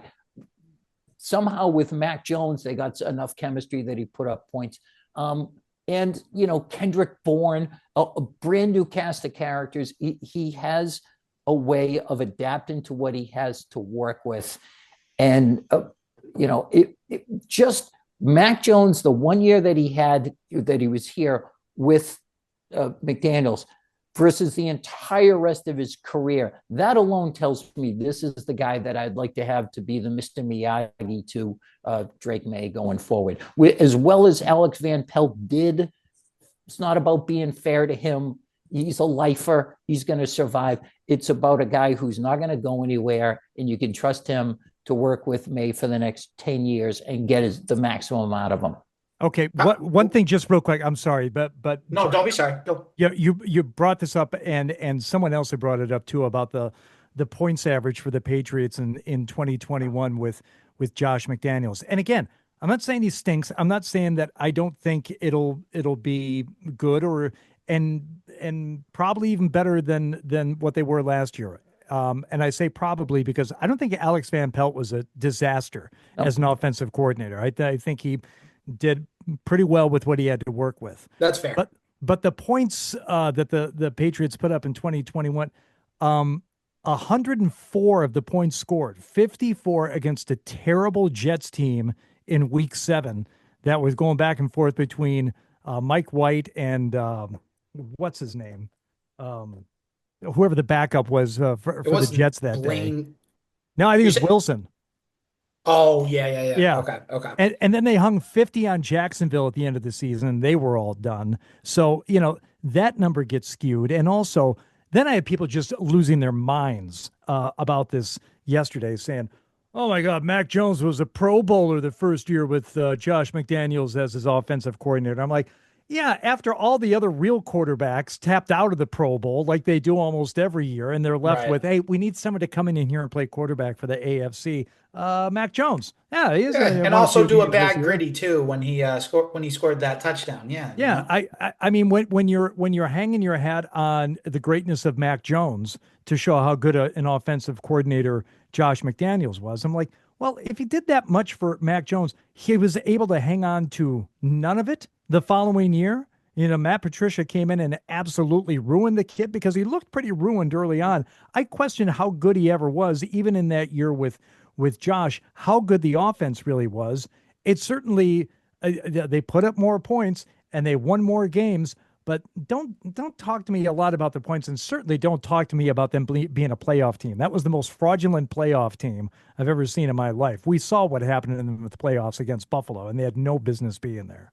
Well, I'm happy to slap a gigantic hubcap-sized asterisk on Jones' Pro Bowl appearance. But if Jamar Chase hadn't had a couple of monster games down the stretch, which he did, and they're on his permanent record, he's phenomenal. He really came on at the end. Had he not, Jones probably would have been the offensive rookie of the year. I mean, yeah, the offensive rookie. You got it, Jerry. Easy Work so for me hard. to It's say. okay. Yeah, I'm new with the English language here. Well, it also, and Jerry, it also plenty helps of- that the four other quarterbacks taken in front of him didn't do much to cement themselves or didn't play at all. So yeah, if you're the first quarterback, off the board that's actually played during the season, you're going to have a pretty decent shot at offensive rookie of the year. Sure. And also, though, to McDaniel's credit, he was dealing, especially towards the end of his Patriots career, with a lot of dysfunction on the coaching staff. I have it on good authority that if you remember the 2019 year, so that was Brady's last year, his wide receivers coach was Joe Judge, who was splitting his time between wide receivers and and special teams. And McDaniels found out that Joe Judge was not paying any attention to the wide receiver room, so he had to take on those duties as well. I have that on inside dope on that. We're just like, I got to do this guy's job too, because, somewhat to Belichick's detriment towards the end, he decided, he could just go with himself and like 5 winos that he picked up, like hanging out underneath a bridge, and gave him like a fifth of cocksack to just coach every week or whatever. And we saw what happened when those guys went elsewhere. So, there are a lot of unknown quantities available in the coaching market right now. I trust that McDaniels is as close to a known quantity as we possibly would have gotten. And we won't know, but he was my number one choice for the same reason that Vrabel was my number one choice as head coach, because I know him, I trust him, and I think he's going to get better with age. Again, we have Jerry Thornton of Barstool Sports and Rob Hardy Poole of 98.5 The Sports Hub. Guys, you want to throw a question at either Jerry or Hardy? I gotta ask Hardy this. It's a golf question, kind of related to the golf. Yep. Get excited, Hardy. You've been to the Masters. I'm jealous of it. I'd love to go one day. Al and I, we've had an experience of the Masters where we've gotten something called Taste of the Masters. Done it. Now, it's great. It's great. Now, Al, you can answer this too. What's your favorite food when you went to the Masters? What was your favorite one? I'll let Hardy go first. Sit still for 10 seconds. I'm going to count. I'm going to show you the remnants of it. Hold on. Oh, goodness. Wow, he still has it saved. All right. While he's doing that, the barbecue pulled pork, like the pulled pork that came with it, and the egg salad's good too. Both those are good. Go ahead, Hardy. My favorite food that I ate at the Masters was the egg salad sandwich, and this is the actual wrapper. All right. It's the actual wrapper that it came in. Still, oh my gosh. Still smells a little bit, and very few things in life live up to the hype. It just ends up disappointing you. The Super Bowl is a great example. We're all going to get all bunched up to watch the Super Bowl, and after the first series that doesn't go anywhere, you're like, I wish I could flip over and watch something else during the commercials, but you got to watch the commercials. Something's going to let you down. The Masters didn't disappoint from the moment I got there, walked in. It kind of helped that I was there in the year 2021. That spring was the first year they let people back on for COVID, but they were at 20% capacity. So there were no lines. There was no waiting. You could walk anywhere. You could see anything. And just walking around, and the food that people tell you about there, it's all legit. This egg salad sandwich I think was $1.50, and they don't have any brand names on everything. It's just there's drinks lined up. There's cola, diet cola, domestic beer, import beer, tea, and sweet tea, and they're all in Masters cups. And you just take your sandwich, you take your cup, and you take a cookie. All right, how much is your lunch?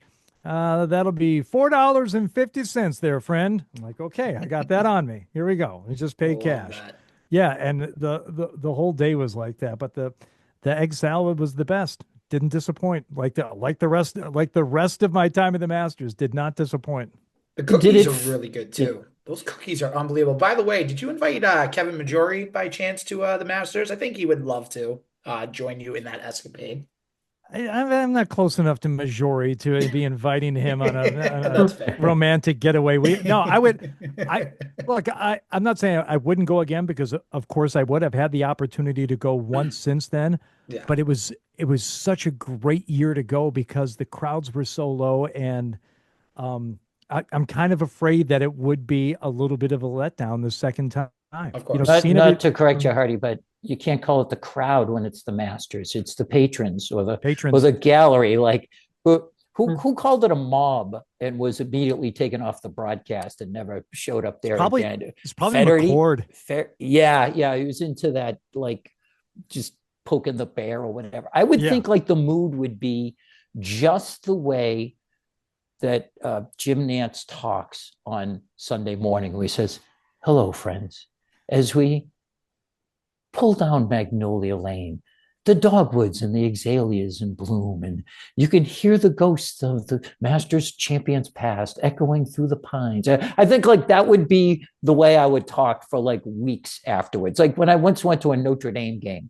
and the entire time I got a call from my cousin going, "How many Rudy quotes have you read so far?" He said, "I'm walking into the stadium now. I'm at about 500."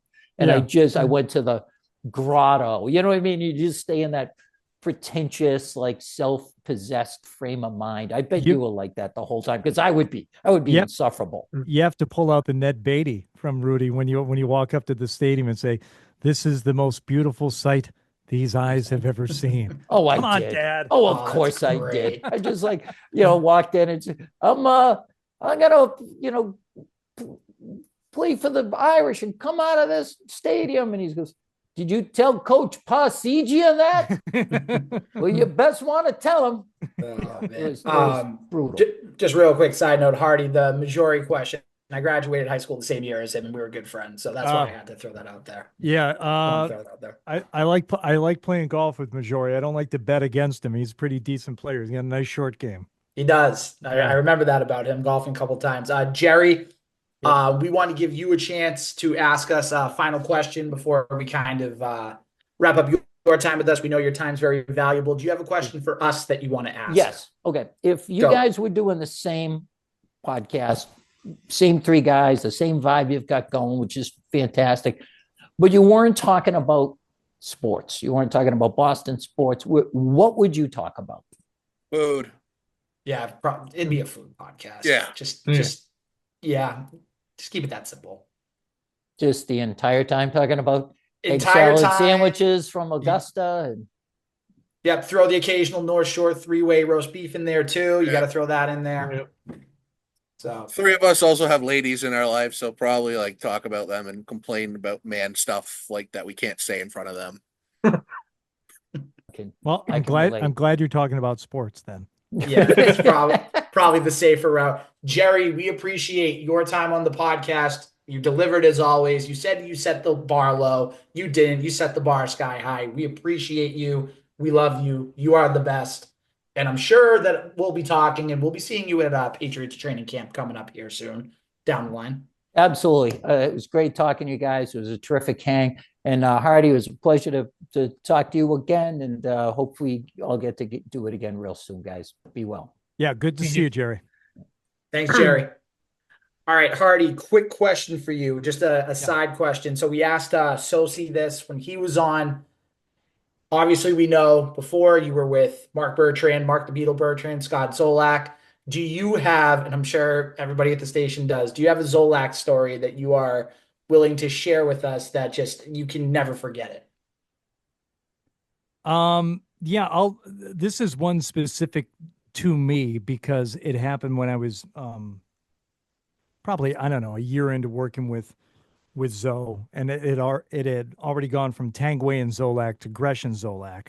Okay. But I was still on the show, and we were sitting around our dinner table one night, and my wife and two kids, we kind of had this little tradition of saying, "All right, everyone say one good thing about your day and one bad thing about your day." And when it came my turn to speak, I sounded like one of my kids, because when it came my turn, say, all right, one bad thing about my day. One of my friends pulled his pants down and put a highlighter in his butt and started scribbling on the paper that I was working on. A good thing was he didn't punch nobody today. So that was a typical day of working with Zoe. So, like that actually happened. I was just sitting there typing up copy for a headline, and I looked next to me, and Zoe has a highlighter like stuck in his ass like MacGruber style with a celery stalk, but he's wiggling it back and forth, so he's scribbling on the paper that I was trying to read off of. Like, yep. Oh my gosh. That was Daddy's day. How about you kids?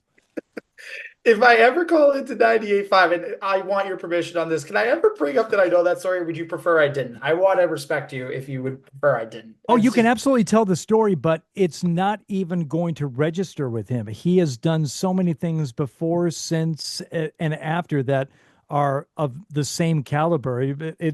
It's not gonna ring a bell. It's not gonna upset him or offend him. You're like, yeah, what are you supposed to do with a highlighter? Not stick it in your ass? How you doing? No, seriously, how you doing? Don't stick a highlighter in my ass. Yeah, I put a highlighter in my ass, but no, whatever. How you doing? Oh my gosh. Your Zolak impression so on point too. By the way, So on point. joining us, another guest. He is the host of the Yellow Card podcast and the host of just many other podcasts that's been done in Couch Guy sports history, and one of the best DJs in the Boston area. It's Diego Galvis, Diego the DJ. Diego, pleasure. You had quite a story to come into. I will say that. Yeah, quite the introductory, convention going on here. Highlighters, assholes, and a bunch of other things. That's a wonderful thing to walk into. But I mean, great. if you are in the Boston area, that's pretty much what you deal with traffic. Somebody highlights you, and somebody's an asshole driving right next to you. So that's what it is. There you go. Diego, we appreciate you coming on, celebrating our 300th episode with us. You were a big part of this podcast for a while there, coming on, making guest appearances, guest co-hosting appearances and everything. So it was only right that you texted me and said, hey, asshole, let me in on the podcast. I'm like, yeah, that makes sense. I'm like, yeah, okay. Yeah. So we're happy to have you, Diego. Thank you for taking the time for us. We appreciate it. Yeah, no, congratulations to you three. I mean, what you guys have done with your podcast has been phenomenal. Seeing your growth, the continuation of it, and the content is just, it seems to keep getting better and better and better as the weeks go by. So that's awesome. It's awesome to see it. We appreciate it. So Diego, we'll ask this. We've been talking with, so we had Bob Socci, Patriots play-by-play announcer, on with us earlier. Jerry Thornton from Barstool Sports was just on with us. Obviously, we have Hardy on with us now. Just quick thoughts on the Patriots hirings. And I know we talked about this, but I want your opinion because I know you have very strong opinions, which we love. The coaching hires, Mike Vrabel, Josh McDaniels, Terrell Williams, keeping of Jeremy Springer. Just real quick, just what are your thoughts? Yeah, no, absolutely. I'll start from the top to bottom. So, the Mike Vrabel hired, I think that was exactly what we wanted last year. I think, if it wasn't because the contracts had been worked in a way to kind of give Gerard Mayo that experience to be a head coach, I think Mike Vrabel would have been the call to begin with. It's disappointing to see the way that, everything went down for Gerard Mayo. It was a trial year, and what started off as a very positive culture type of mindset, vibrant, young kind of mindset, ended up quickly collapsing into misery, lost locker room, a bunch of he said, she said type of situations that just didn't fit the culture and the nature of what we've been accustomed to with the New England Patriots for the past 20, 25 years that we've had this dynasty for. So it's good to see somebody like Mike Vrabel come into the hot seat now, bring that culture back of, do your job, focus on just doing your job, and realizing that, it's not just you as a player, it's a whole entire team, because that was another thing too with Gerard Mayo. There was a lot of finger pointing, especially towards the younger guys, and with the type of mindset that there is now with younger guys, it's more of an I did this, I did that, instead of being, we collaboratively did this and did that. So it's good to see Mike Vrabel back. Hopefully he brings some of the structure and leadership that he did in Tennessee. It'll be great to see that. Josh McDaniels, I guess good to have him back. I'm kind of interested to see how things unfold now with a second young quarterback that he's had to work with. Right. With Mac Jones, it was quick adaptation, simplifying the read, simplifying the relays, a heavy run focused type of scheme. The good thing about Drake May is that he's a very mobile quarterback. He's proven to be mobile. He's very quick on his feet, especially inside the pocket. So it'll kind of give Josh McDaniels a little bit more insight to work with. So being so heavily focused on the running game, like we've seen him be the past however many years now. Hopefully, with a good free agency window and a good draft, he can focus again on that system that we had back in 2010, 2015 type of years where it was Real quick, Diego, sorry to cut you off. Yep. Just real quick before you get into Williams and Springer, I just want to introduce our guest that recently just joined us. He is a national radio host of The Shoe with Shukri Wrights on Pacifica Radio Network. He's also the host of the Hub of the Champions podcast on and I want to make sure I have it right. I know I'm so prepared. The Believe Network and on Sirius XM. It is Shukri Wrights. He is back on with us. Shukri, welcome. Thank you for celebrating with us in this momentous occasion. Thank you guys for having me on, and congratulations on 300 episodes. What a milestone. Seriously, keep up the wonderful work you guys have been doing. We appreciate it. We will get to you in a second, Shukri. Diego, I didn't mean to cut you off. Just wanted to make sure I give our guest his shine too. So go ahead. My apologies. Oh, absolutely. And it's great to see him too. I know that, during my time at Couch Guy Sports, every now and then we would interact. So it's good to see him. And so again, to Josh McDaniels' aspect of things, it'll be good to see what our free agency will look like offensively if we go after wide receiver, like a number one wide receiver. Are we drafting also a receiver within the first round? And I personally, my take is that we definitely need it. Whether you get T. Higgins, whether you get whoever you get, DK Metcalf, whatever. Sure, that's a number one wide receiver, but you also need to plan for the future. And that's something that we didn't do correctly for the past, I'm almost gonna say 10 years. We haven't had a solid wide receiver that we have drafted that we can say this is a staple of New England Patriots drafting. And I think for this year, it is very, very, very important that we get it right. That's why I've been heavily advocating for the number 4 pick to be somebody like Territoria McMillan, somebody of that caliber, somebody that's a big boy that can kind of create space, be quick in the reads, be more of an X or Z kind of long route type of runner, and that can utilize his body to give Drake May something to work with. Whether it's we know Josh McDaniels is very reliant on the slants type of aspect, very quick slants type of guy. So if this window brings T. Higgins and we draft McMillan, I mean, that's a very solid wide receiving corp right there, right to begin with. Oh, definitely. And then again, you work with guys like Kendrick Bourne and Javante Baker. You develop those guys, and you finally find that first and 10 type of receiver that we've been so used to having, somebody like Julian Edelman and Danny Amendola, finally bringing that identity back to New England. That's something that we desperately need. We haven't had it for the past 5 years, maybe 6. So I think it's a good hire for the Patriots. Personally, I know that, in between our chats and all those conversations, I know that I wanted a new face in New England, but, everybody deserves second, sometimes third chances. And we'll see how this one goes. So real quick with Terrell Williams, real quick. So hold that thought, Hardy. We appreciate your time. We know your time's valuable. We know you have a lot going on. So we just want to give you an opportunity real quick to ask one final question to us before we have you sign off for the night.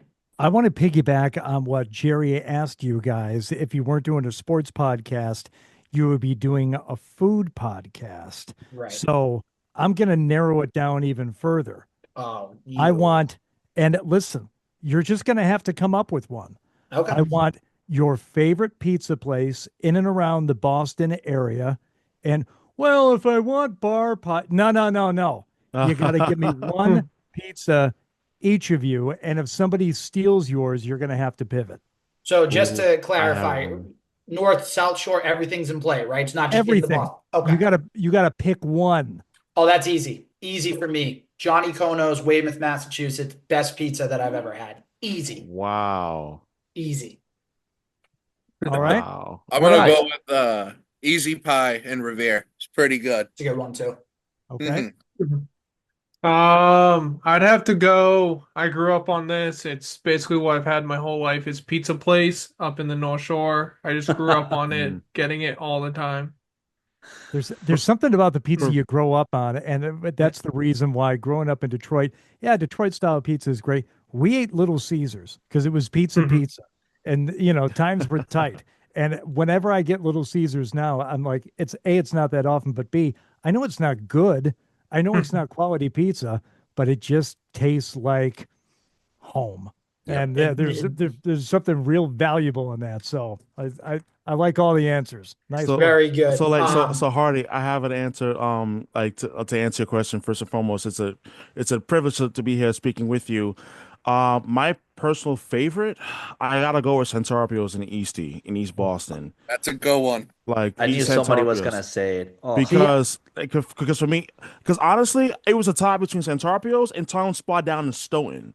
It was a tie between the two.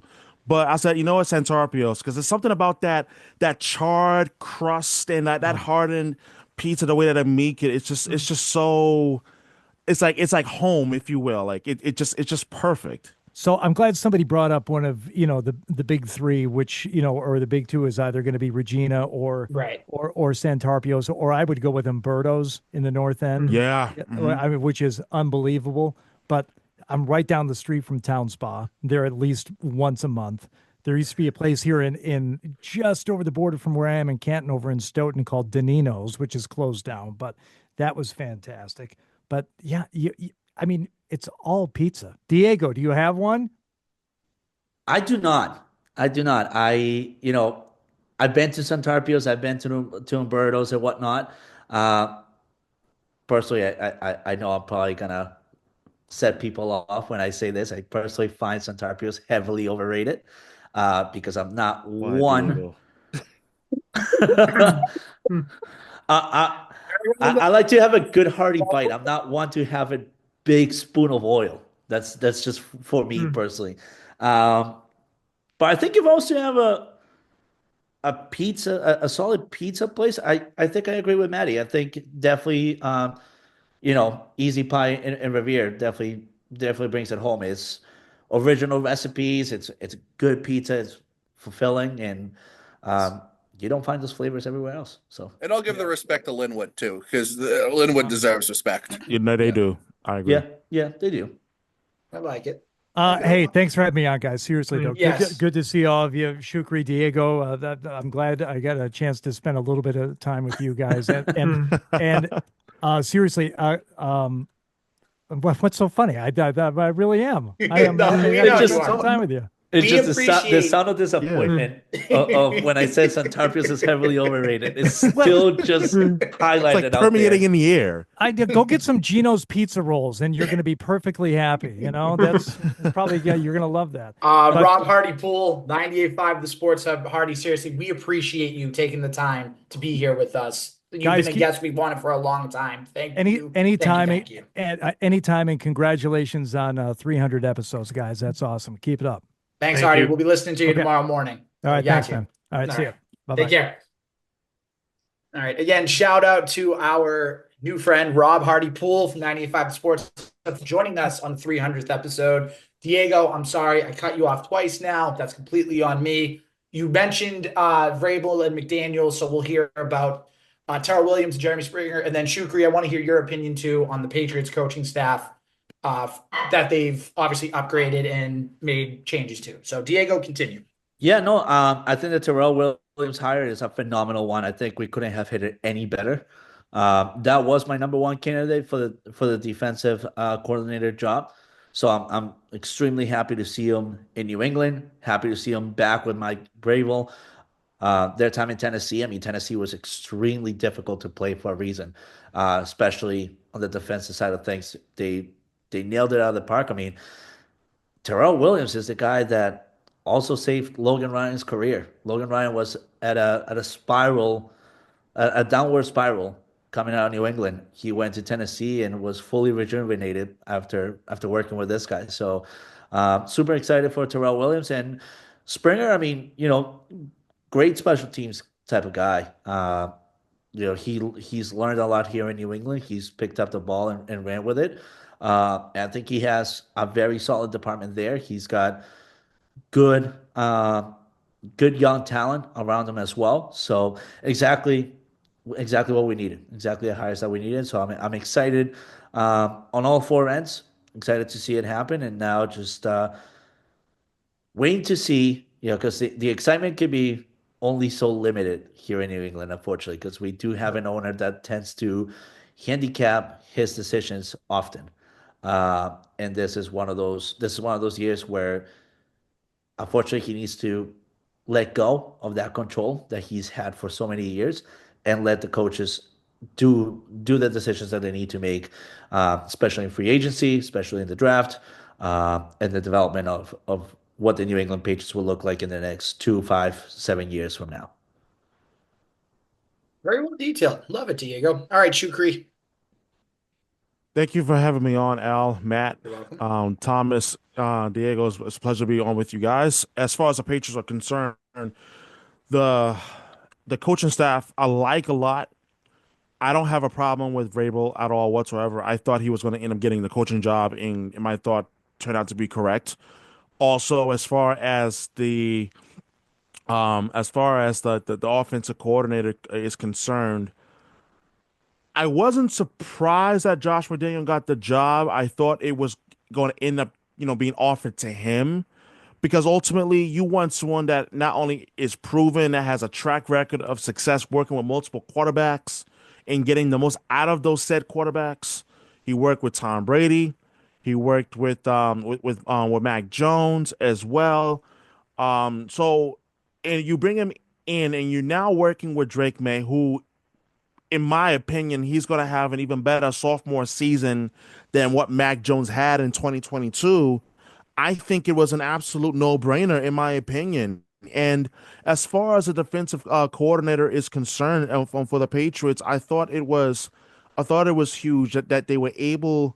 They were able to make the selection that they made. I'm getting the guy from Detroit, if I'm not mistaken, and I think that when you look at the defense for the Patriots going into 2025, I think once you figure out the type of defense that you're going to run and the personnel that you're going to have, I think everything else will fall into place. But I think the biggest area of concern that I would have for the Patriots in terms of the coaching staff is roster construction, because I can't emphasize that enough in terms of what are the Patriots going to do in free agency, and I think that will certainly heavily influence what they will do with the 4th overall pick in this April's draft. Yeah, the draft is going to be interesting because obviously, and we talked with Bob Socci and Hardy and Jerry about this. Losing that game or winning that game against Buffalo, in a way, was the worst thing that could have happened, right? Exactly. A thumbs down, Shukri. Absolutely. You lose the game, you lose the number 1 pick, you drop down to 4, and it takes away a lot of leverage that you could have had with that number 1 pick. So it's going to be interesting to see, just this offseason, what the Patriots do in free agency, what they do in the draft, and how they kind of approach, training camp and everything else too. So yeah, it's going to be fun. We've done a lot of Patriot stuff. What do you say we shift gears a little bit, fellas? Let's do it. I'm open. Listen, let's just keep the positive vibes going. Let's go Celtics. Oh, positive. Okay. I thought you were going a different direction. I was hoping to do a little negativity here because all right, we can go Bruins. We can go Bruins. All right, so let's do this. Let's talk Bruins for a couple minutes because we have a couple of big diehard Bruins fans in Shukri and Diego. Matty is just he just likes trash. I don't know It's all why. right. We got spanked last night, but you guys also got spanked, and you guys are used to it at this point in the season. It's I don't know why we have him Let on me this get that podcast. jersey over here. And let me use it to wash my body, please. Thanks. Oh, I thought you had a lighter and you were just gonna, just light it up right in front of him and I laugh have in a his lighter face when you somewhere did in it. my house. I just got to figure out where I the was hell gonna say it is. maniacally laugh when you do it, please. Like that would be the icing on the cake. That would be great. Sorry, Um, my fiance is also a Bruins fan, so her and I go at it all the time. there you go. It's a fight Beyonce's a in that smart woman. household. She, She is smart.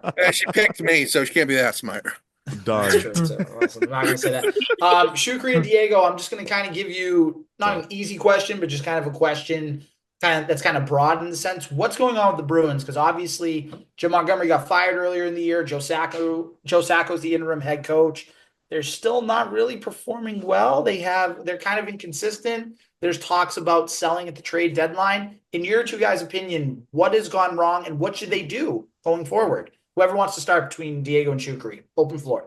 Diego, you can go ahead and start. Like Bruins just took a 1-0 lead on the Morgan Geeky goal. Hey, That kid is cooking. Go ahead, Diego. he is. Thank you, Shukri. Personally, I think it comes down to a simple term. It's identity. The Bruins just haven't had identity at all for the past however many games since the Montgomery spiral happened. I mean, it comes down to identity, it comes down to personalities in that locker room. You have two very strong leaders in that locker room, both in Pasternak and Martian. Very big and bold personalities. And when that tends to happen with the locker room that's still kind of developing that chemistry, there tends to be kind of like a tug of war. What side do you really join? And with that in mind, you can mix the lines all you want, you can trade all you want and whatnot, but until a true identity is figured out, this team is not gonna gel. I think we're gonna see the Bruins continue to struggle this whole entire season, of course. Next season will definitely be a struggle as well because if they don't make the right moves in the um, transfer windows and all that stuff, it's just gonna come down to that.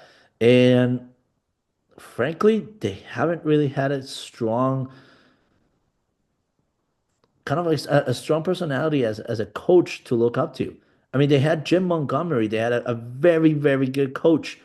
They they ran him out of that locker room. They had Bruce Cassidy. Everyone was saying that Bruce Cassidy was the issue. Dude went to Vegas and had major success. So it's not so much of the coaches. What's happening to the Bruins is basically to any of possibility of fans of yours that might watch European soccer and might watch Manchester United. You can hire every single manager you want in the world until you clean out that locker room and clean out these toxic personalities, nothing is gonna happen. Nothing is gonna get better. So that's exactly what's happening to the Bruins. It's a shame because, to be quite frankly honest with you, the start of the season was a very good start of the season. Um, but seeing them sit at number 10 in the standings, it's of no surprise to anybody. In fact, being at number 10 in the 10 position at 23, 20, and 6 is actually a shockingly it's a positive shock because we should have been way further down. That's Okay. what I would say. Shukri? I would say to that the Bruins season getting off to the rocky start that it started off really is no surprise considering all of the saga and controversy, air quotes here, surrounding Jeremy Swayman's contract extension at that time. But I would also say that there were reasons to be concerned even before the season started because, as the kids like to say on Twitter, we have receipts. And sometimes what I've realized is that sometimes when I talk, and I don't expect people to agree with me on everything I say or do, that's your prerogative. But I made mention of a point last July, and I remember distinctly saying that my concern was the lack of secondary scoring. I knew they needed another center, but they for sure needed another winger. They never got themselves those type of players. Their concern was getting players that was going to help the Bruins beat the Florida Panthers, a team that has knocked them out in 2 consecutive postseasons in 23 and 24. What they failed to do is also acknowledged for the fact that the bottom 6 is not so strong. On most nights, yes, the fourth line has been strong at times. There have been points where the fourth line has been the most consistent line for this team. But the truth of the matter is that the problem has a lot to do with the roster construction and as well as culture. I'm a big believer in culture. When you lose leadership the way that you've lost leadership, with Zdeno Chara retiring, I mean, obviously he went to the Capitals and then the Islanders before he retired, Bergeron retiring, Krejci retiring, and then it's just Marchand, the last guy left from the old cloak, if you will. And no disrespect to McAvoy or Pasternak or any of those young guys, but I'm sorry, they're not cut from the same cloth as those old Grizzlies Reds were. They're not. And this season has been the ultimate proof in the pudding of exactly just that. And also, as far as the coaches are concerned, and I said this at the time in June of 22, right during the time when the Celtics were in the NBA Finals, I said that I thought it was a mistake that the Boston Bruins fired Bruce Cassidy. It was a mistake because you didn't want the guy that was going to hold guys accountable, that were going to push the buttons that needed to be pushed, and that you didn't want to be pushed or anything like that. We don't like his tough coaching. Like, guess what? You're paying a price now. You hired the nice guy in the regular season, but when it came time for the Stanley Cup playoffs in 23, as we all remembered, the Bruins got punched in the freaking mouth by the Florida Panthers after going up 3-1. Oh, no. That's not the word you want to say. Say the word you want to say, not in the freaking mouth. You say what you want to say. You can swear on this pod. Thank you, Al. But you got punched in the mouth, and you go up 3-1, and we all remember what happened in Game 5 and the absolute collapse that happened after. And then in 24, yeah, you took a step back after, after losing on Bergeron and Krejci and so forth, but you still made it to the second round after, again, falling behind Toronto 3-1, winning that Game 7 again on Pasternak's game-winning goal in overtime, and then you lose to Florida Panthers again. Again, you want to blame coaching. You can't blame coach. And then you want to hire Joe Sacco, which, with all the respect, he's not going to be the coach moving forward after the season concludes. He's not going to be the guy. That's not a hot take. That's just the God-honest truth. You need someone that is going to bring back accountability in that locker room. That's number one. Number two, if McAvoy and Pasternak don't like it, then ask for a damn trade. What if your no movement clause if you don't like it? Because let's face it, it's because of the players in the locker room that the Bruins got rid of Cassidy. And all Cassidy did in his first year with Vegas was go win the Stanley Cup. That's all he did. No big deal, right?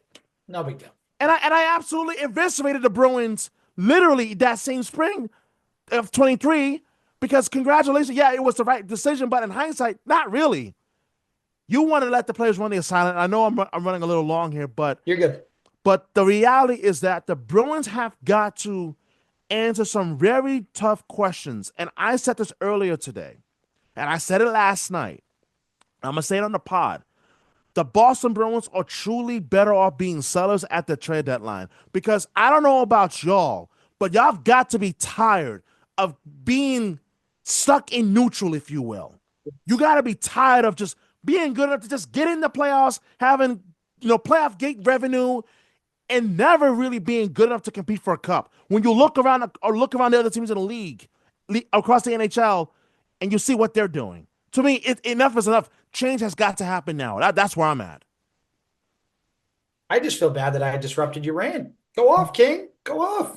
No, it's all good, Al. Oh, you're good. I couldn't agree with him more. I mean, just when the whole Joe Sacco, for example, the whole entire appointment of him being the interim coach and then the next head coach of the Bruins, that's when any person that's a true diehard Bruins fan should have realized, turn off your TV, go watch something else, go kick a rock, or go exercise your right to vote and vote with your heart. Because at this point, pointing out Joe Sacco as your new coach, there goes the Bruins. There absolutely goes the Bruins. There was no personality. There was no leadership, to Shukri's point. And there was not that person in the locker room that would actually have the respect and be able to say, you know, if a player did not have a good day, if they did not do their job, be able to call them out and say you did not do a good job. This is this was the perfect opportunity to bring a guy like Todd McClellan into the mix. Maybe even a controversial guy like Joe Tortorella, because what the Bruins need is an actual personality check, and those are the two kind of guys that I would have absolutely loved to have seen in that locker room. Somebody, people are bringing discipline, people are bringing structure, because this team has no structure whatsoever. The bottom six is atrocious to begin with. The defensive schemes are not even there, and frankly, kind of bring exciting hockey again, something attractive. And this is where, like for me personally, like I was when Montgomery was in the trenches of being let go and then let go, McClellan was the only person I kept looking at. It was the only person I kept looking at because anytime that he coached, it was exciting hockey. It was exciting hockey, exciting trades. There was no fleasing happening or anything around. It was exciting rosters that you look up to. And interestingly enough, bottom sixes that developed to be into the top sixes, which is Okay. exactly what we need. And if we gotta keep Joe Sacco, we don't have a Boston Bruins team for the next 3 years. We just don't. Okay, some strong opinions from our two resident Bruins fans here. Just for the sake of time, guys, we're going to do a couple quick rapid fire questions. We're going to do one Celtics, one Red Sox. I know, Shukri, you're a Yankee guy, but I think getting an outside perspective, I think would be good. You guys game for it? Absolutely. And after Alright. that, I'm gonna jet out as well because I gotta finish watching I'm watching this Bruins game and catching up and stuff. Of course, we'll keep it nice and quick. We got you. Don't worry. Your time is just as valuable as ours. All right. Celtics question. So the Celtics started the season 21-5. They are currently 31-13. Doing quick math there. Math teacher, I know, nerd, geek, whatever. That would mean that they are 10-8 in their last 18 games, including a stretch where they were 8-8 before they went on a little 2-game winning streak. Simple question, rapid fire. We'll keep it 30 seconds or less for everybody. Are you worried about the Celtics? I'm going to say no. I think they played a lot of basketball, especially Drew Holiday, Derek White, and Tatum since the Olympics. I think they're just hitting a little bit of a lull. I think they're going to hit their stride end of the year, and it's going to see through into the playoffs. Maddie, what do you think? No, they're a team that is going to benefit from the All-Star break. Shout out Tatum for being a Eastern Conference starter. Yeah. Love that. Powder? Like you said, they're just in a lull. If this was closer to playoffs, right before playoffs, and they were playing like this, I'd be a little more concerned. But like you said, just a lot of basketball in a short period of time. They're probably just tired, need a little break. All right. Shukri? I would say yes. Only for the mere fact that last night, their game last night against the Clippers, the fact that Springer was called in to basically save the Celtics' day, it's both a good thing and a bad thing. So I don't think they're completely out of the woods just yet, but they are trending in the right direction. So I'm not gonna go too much further on and just trying to like keep it short, but I am a little concerned, but they are trending in the right direction after these last couple of games. All right. Diego? I'm in between. I'd say the All-Star break is a perfect opportunity to let Brad Stevens cook. To follow up with Shukri's comment about Jerry Springer, this is exactly what I mean. Let Brad Stevens cook. Let him find that underrated, personable option to bring off the bench so that they can give reinforcements to overplayed players like Jason Tatum, Drew Holiday, and so on and so forth, so that they can continue trending in the right direction. Okay, so looks like 3 no's, 1 maybe, 1 yes. That's kind of what I got out of that. Okay, cool. Last question. Red Sox. We're going to keep it real quick. Alex Bregman's still out there. Reports have even said today that maybe Houston might lurk back in, maybe re-sign him. They're getting rid of Ryan Presley supposedly to the Cubs, maybe frees up some money. Does Alex Bregman end up in Boston? I'm going to say no. I think the signing that they should be doing is Alex Bregman, but they're just not going to fork over the money. They haven't done it this offseason except for Walker Buehler for 1 year. Garrett Crochet was a trade. That doesn't count. So I'm going to say Alex Bregman does not end up in Boston. We'll go reverse order this time. Diego, Alex Bregman in Boston, yes or no? Yeah, I think they realize that there's pressure mounting onto them, and the pressure finally is something that amounts to them caving in. So yes. Okay. Shukri?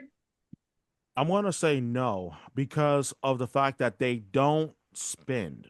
They don't really spend money. And the only spending that they've done this offseason was, signing Walker Buehler to the 1-year contract and some minor deals here and there, as well as, signing Aroldis Chapman to be their new closer as well. But no, I don't trust this front office to actually spend real money on the free agent market at all. All right. Who went next? Powder. I'm going to say yes. I'm going to say it's going to come down like the JD Martinez signing way back when. It's going to come down the end, and they're just going to offer him a contract that's a decent payday, but not exactly what Bergen wanted, but it'll get him here. So I think I think he will. All right. And Maddie to break the tie. No, management's still jacking it to the Garrett Crochet deal. Okay. All right. So 3 no's and 2 yeses. All right. Shukri and Diego, we appreciate your guys' time coming and hanging out with us, celebrating this momentous episode. Diego, I'm going to let you shout out your socials and everything first. So go ahead and shout that out. And then Shukri, you can do the same. So Diego, shout out your socials for everybody. Absolutely. Thank you guys again for having me on episode 300. Congratulations to you three. Keep up the great work. Hope to see some more exciting guests as well. Hopefully, maybe Kendrick Bourne, Hunter Henry. Want to feel That'd be like cool. like saying something here. That would be exciting. But again, thank you for having me. You can find me on Instagram or on TikTok at Diego_the DJ617. And again, thank you guys for having me. And Shukri, great seeing you. It's been a long time. It's great seeing you as well. Miss you, man. Miss all of you. Back in Boston. My social is at Shukri Wrights. Same thing on TikTok at Shukri Wrights as well. SWrights_radio_ on Instagram. That is where you can find me on social media accounts as well. Did I forget something, Al, or does that cover everything? I think that pretty much covers everything. covers And everything. we'll throw you guys in the tweets and everything too. We'll make sure that everybody gets their shine. Don't you worry. Shukri, Diego, we appreciate you guys celebrating with us. Thank you. And we'll have you on in the future. Absolutely. Congratulations, Al, Matt, and Tom for episode 300. That's a big milestone. Seriously, congratulations, you guys. Keep up the wonderful content you guys doing, and keep up the great work you're doing in the podcast space. So, congrats, you guys. All right, we appreciate it. Thanks, guys. Have a good night to you guys. And Powder and Maddie. Oh, man. Stroll down memory lane. So here's what we're going to do. So again, shout out to Shukri Wrights and Diego Galvis for both joining us on the 300th episode. We've been running pretty long here. We're going to keep this really quick. First of all, we just want to give a shout out to all of the media networks that had us on. Big Heads Media at the start for me and Powder, Couch Guy Sports, obviously for a long time, Student Union Sports for a period of time. And obviously we have to shout out the sponsors too. Like we've had several sponsors. We've had Manscaped, we've had Exogun. We have had obviously A&B Kitchen and Bar, A&B Burgers. I know there's a couple other sponsorships we forgot, but we appreciate all your time. And by the way, I know we had said that maybe 300 would be the last episode. We're going to go a little longer. We're going to go a little bit longer for maybe a couple more weeks, and then we'll kind of play it by ear. There's still a lot to talk about. To wrap up episode 300, best memory of Legends lingo that you personally have in your mind. I'll go first since I got less episodes to think about than both of you. I mean, obviously tonight I think is going to be a memory. Obviously, Of course. how often do you get to say you got to talk to the legends, Bob Socci, Hardy, Shukri, Jerry? I mean, we've talked to Jerry 1,000 times, so he's still a legend. And then, well, Diego, Jerry, obviously, he's great too. Yeah. I mean, Al, I mean, the battles you and I have had about various Patriots topics when it's just you and I here, or it's just you and I going at it, and Powder's just like the weird, like middle child, where like, he's just standing in the corner, like, I want to go home, I don't like this. Or I know when we were with Student Union, the video that was made about Thanksgiving That's food right. and all that. Yeah. I mean, Right. and the debate we all got into based off of my correct answers. Yeah, you. All right, Powder, what do you got? I would say one of the biggest memories I have was the whole Fiasco episode 100. I loved it, but it's also the most chaotic thing I think I've ever been a part of was having, I don't even know, did we have 10 people on at once Oh that my just gosh. everybody was talking over everybody, and I I'm don't trying think to remember who we had for 100. Carabas we was on there. Braden was on there. Lauren Campbell was on there. Steve um Scott. yeah, I was gonna say Beetle? Oh, Beetle Was was Beetle on there. yeah, Yeah, Beetle Beetle. ripped my ad read. Oh man, Yeah, Chris Cotillo was on there too. We had yeah. so many for episode 100. Um, I think for me, just the best part about doing this and the best memory I have, and this is so cliche, but just having different people, different opinions, different perspectives. Like if you really break it down, we've had people from Barstool, we've had people from MLB.com, we've had people from 98.5 of the Sportshub, we've had people from WEEI, we've had people from The Athletic. We have been so fortunate to get all these people to, spend some time with us and hang out and even now, just as I'm talking, Rob Hardy Poole just emailed me back, said, "My pleasure for coming on. Thanks for having me." Just having those people come on and share their experiences and not look at us as just three, bozos that are trying to do Yeah. a podcast. Like they, respect us, respect our time, and it's just been really cool. Yeah. So I can't really pinpoint one memory, and that's the God's honest truth. Like just having everybody has been incredible. So. Yeah. We appreciate everybody for staying with us this long. This is much longer than Long we one. usually go. It was a long one, but it was definitely worth it. We'll be back next week for episode 301. Obviously, make sure to subscribe everywhere. I said at the beginning of the episode, iTunes, Spotify, SoundCloud, Anchor, everywhere you can get your podcasts. We'll be back next week for episode 301. So that was episode 300, guys. For Yeah. Powder, for Maddie. Again, we want to thank Bob Socci, Jerry Thornton, Rob Hardy Poole, Diego Galvis, and Shukri Wrights for joining us. I'm your host, Alan Hegan. Thank you for watching. Thank you for listening. We'll see you next week for episode 301. Yes, sir.